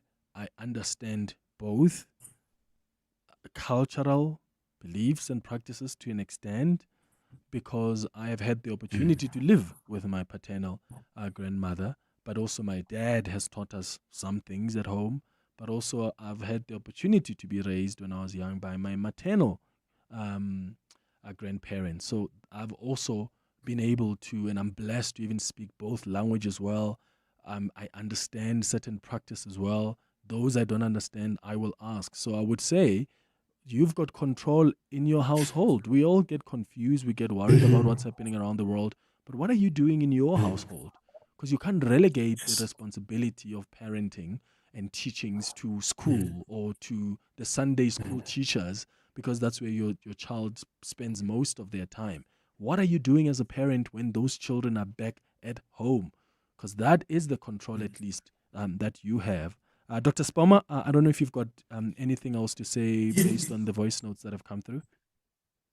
Yes, I mean, from the last voice note, culture, let's understand, the definition is about shared values. Culture is about shared values, practices, and ways of life that shape how people think or behave. So your responsibility as a parent is to make sure that you create, even if you can mix them all, as Clement is saying that it's Sotho and Ndebele, they've mixed, but to make sure that you have created a foundation for your child to survive the reality of the world, the values that will make your child to be successful, to be a better person at the end of the day. So if there are any practices that you are seeing out there that is happening in the community, whether it be crime, whether it be extortion, or whatever is happening, you make a choice to say that I've got responsibility over what is happening in my house. And for this period of 12 years, I'm going to make sure that I teach my child that when you see a paper on the street, it's your responsibility to pick it up, or you don't throw a litter. That is part of culture of looking after our environment. Small things that we can teach from our houses, they can go into the community and they can change the society. And heritage is about the traditions, the pride of your language, the pride of, I speak my language with pride. There's certain practices that I practice with pride because that is where I come from. But importantly, Clement, is about historical memory. Let's create historical memories that will last for a lifetime. Let me say this, Clement, to say to the listeners that when heritage is not about living in the past, it's about giving young people the roots to stand firm in the present and the wings to fly into the future.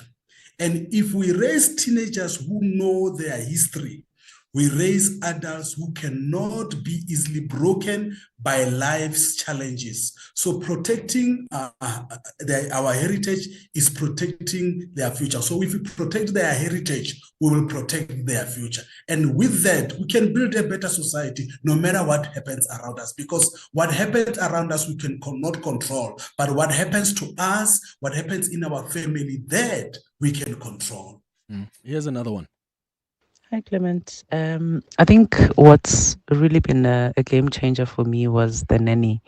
I've got 3-year-old twins who speak really good Zulu. Well, not really good, but good Zulu. And I think the nanny has been a key factor to it. I have a 6-year-old as well who does not speak as well as the boys speak, and that's because the nanny that we had at the time used to speak a lot of English.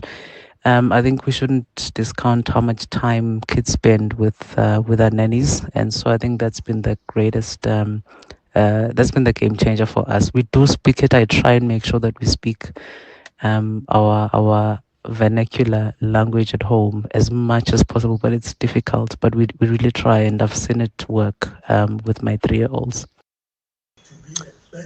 Molo Clement and co and your guest.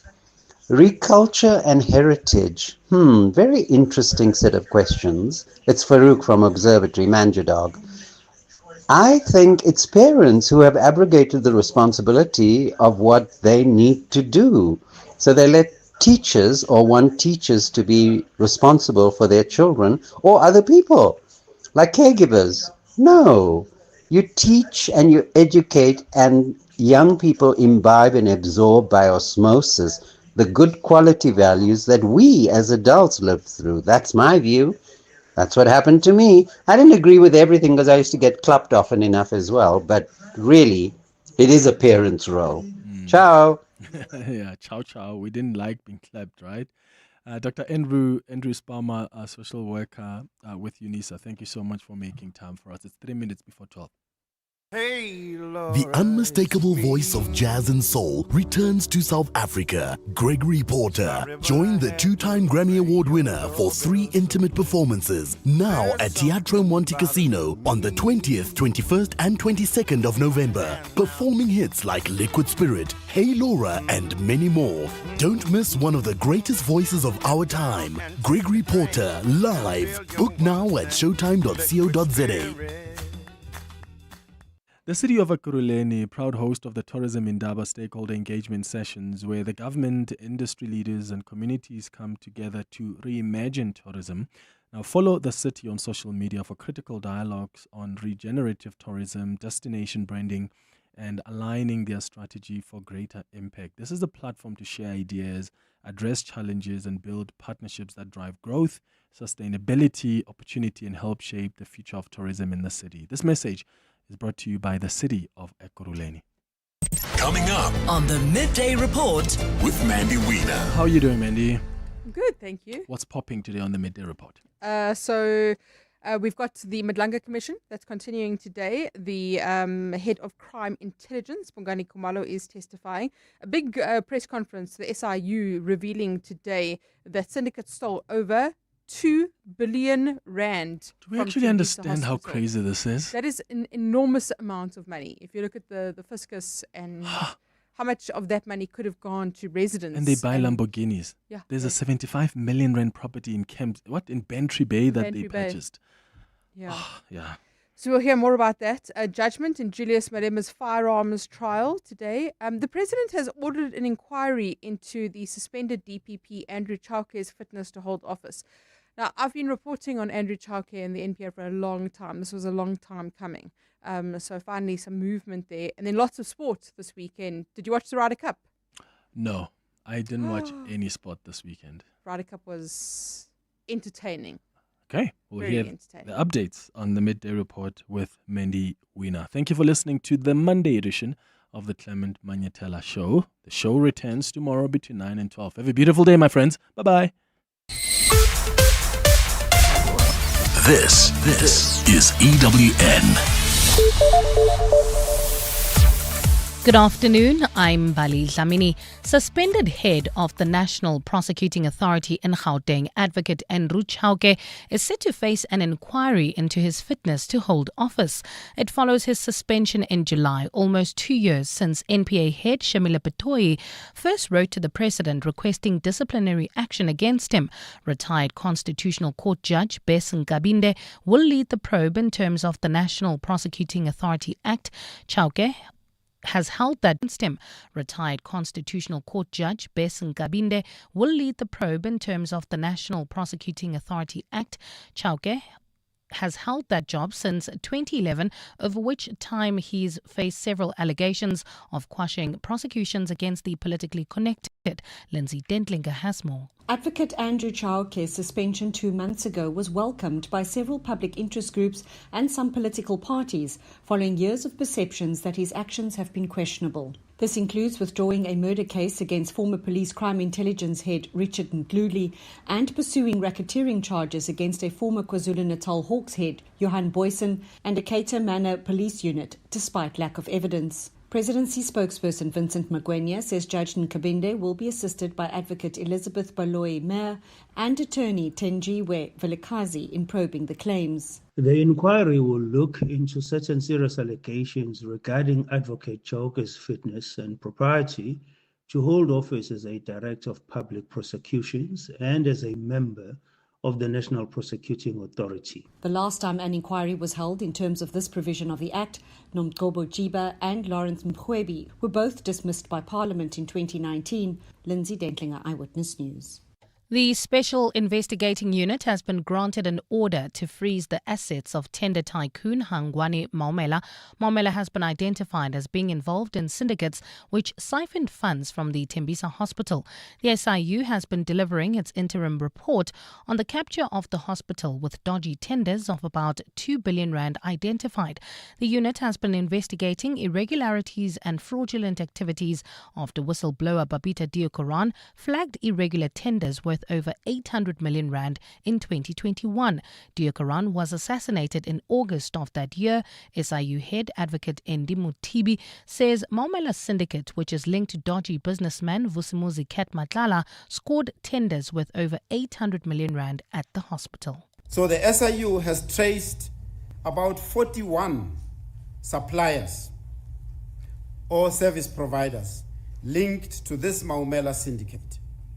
3 of the companies that were awarded contracts to the value of 13,538,292 in this syndicate are linked to Vusi Muzi Matlala. Embattled crime intelligence boss Dumisani Khumalo will make an application for some of his evidence to be heard in camera. Khumalo is currently testifying before the Madlanga Commission of Inquiry in Pretoria. That inquiry is probing allegations of interference in the criminal justice system. Khumalo says he will be addressing allegations of infiltration by organised crime and the police ministry, as well as efforts to have the KZN political killings task team disbanded. Khumalo says some of the information is sensitive and therefore it cannot be made public. Sharing some of evidence will expose our methodologies, will expose our informants, the resources, taking also into consideration the high risk, the current threat assessment of the Gauteng counterintelligence investigation. To the courts now, EFF supporters have gathered outside the East London Magistrates Court today, where their leader Julius Malema is awaiting judgment in his firearms discharge case. The trial, which has been ongoing for 3 years, relates to alleged violations of the Firearms Control Act. These include the unlawful possession of a firearm as well as ammunition. Malema is accused of firing a rifle during an EFF birthday rally in Mdantsane in 2018 in front of a large crowd, but Malema maintains it was a toy gun and it did not contain live ammunition. Magistrate Dwanet Olivier is currently handing down judgment. Then on 6 August 2018, the firearm serial number CNSPA 249-14 was presented to Colonel Janssen by Mr. Larry Mavundla with the explanation that the company knew that the South African police services will need it for ballistic testing as a result of an alleged incident. And further afield, dozens of people have died following Typhoon Bialoy, which ravaged Vietnam and the Philippines. Thousands of homes and businesses were damaged and destroyed in both countries. The death toll in Vietnam stands at 11, while the toll in the Philippines has doubled to 24. This is the 10th typhoon this year, and scientists are warning that storms are becoming more powerful as the world warms due to the effects of climate change. Gold is trading at $3,816.68 an ounce. The rand is at 17.27 to the dollar, 23.22 to the pound, 20.25 to the euro, and Brent crude oil is at $70.13 a barrel. Leaving Alex heading towards Midrand, slow-moving traffic in Kelvin, N3 northbound between Marlborough Drive and the Butler interchange. Look out for those faulty traffic lights in Randburg at Malibongo Drive and Mahogany, as well as in Bryanston at Winnie Mandela Drive in Sloane. A cloudy day in store for Gauteng today with widespread showers and thundershowers expected. Temperatures have peaked at highs of between 21 and 22 degrees, while Cape Town is fine with a moderate southeasterly wind at a high of 25 degrees. The top story in EWN, suspended head of the NPA in Gauteng, advocate Andries Lekalakala, is set to face an inquiry into his fitness to hold office. EWN, in touch, in tune, and independent. For the latest, visit ewn.co.za or download the EWN app. You're with Mandy Wiener on 702. Let's walk the talk. Streaming on the Prime Media Plus app. DSTV channel 856, 92.7 and 106 FM. The Midday Report with Mandy Wiener on 702 and Cape Talk is brought to you by Nedbank Commercial Banking. Think bigger, think Nedbank Commercial Banking. On the show today, Crime Intelligence Head Dumisani Khumalo testifies at the Madlanga Commission. The SIU reveals syndicates stole over 2 billion rand from Tembisa Hospital. Judgment in Julius Malema's firearms trial. The President orders an inquiry into DPP Andrew Chauke's fitness to hold office. And we'll wrap up the weekend sport. All of that over the next hour. The Midday Report with Mandy Wiener. Streaming on the Prime Media Plus app, DSTV channel 856, 92.7 and 106 FM. Good afternoon. Welcome to the Midday Report on 702 and Cape Talk with me, Mandy Wiener. Lots of bubbling stories we're watching for you. The Crime Intelligence Head, Dumisani Khumalo, it's his turn to testify before the Madlanga Commission. That, of course, coming against the backdrop of the evidence leader, Terry Motau, Advocate Terry Motau, apparently asking to leave the job. So lots of developments around that. We are also watching that judgment being handed down in Julius Malema's firearms trial. The President has just announced that he's going to appoint a judicial inquiry into Andrew Chauke's fitness to hold office. We'll chat to my colleague Stephen Groothuis about that because he and I both have been reporting on Andrew Chauke for years and years and years. So he'll give us that context. And then we'll find out about what is happening with AGOA. AGOA expires this week. Do we have another deal with the US? Do we need another deal with the US? What's happening there? You can send us a WhatsApp voice note, 072 7021 702, 072 567 1567. But let's start the show with that story from the Special Investigating Unit today, holding a briefing with the interim findings into its investigations at Tembisa Hospital. Now, we've spoken at length about the role that whistleblower Babita Deokaran played in exposing this, and my colleague Jeff Wicks at News 24, who picked up the story and tried to finish what Babita started. I can only imagine what Babita Deokaran would have been thinking watching today as the SIU revealed the extent of the looting at Tembisa Hospital. This was money that was supposed to go to the medical treatment of the poorest of the poor Tembisa restaurants. Instead, it went to be spent on Bantry Bay homes and Lamborghinis. Well, let's find out about this. Khomoto Modise, EWN Reporter, following that briefing. Khomoto, good afternoon to you. Thanks for your time. Take us through some of the preliminary findings. Good afternoon, Mandy. Well, I must say, just sitting in this conference room at the Tembisa Hospital, it's quite chilling hearing the SIU come back with this report. Of course, this all started with Babita Deokaran flagging what she believed at the time was about 800 million rand in dodgy tenders at the Tembisa Hospital. The SIU today revealing that those tenders, or the amount now, is set at about 2 billion rand that was looted from this hospital. And we heard Advocate Andy Mutibi speaking about the modus operandi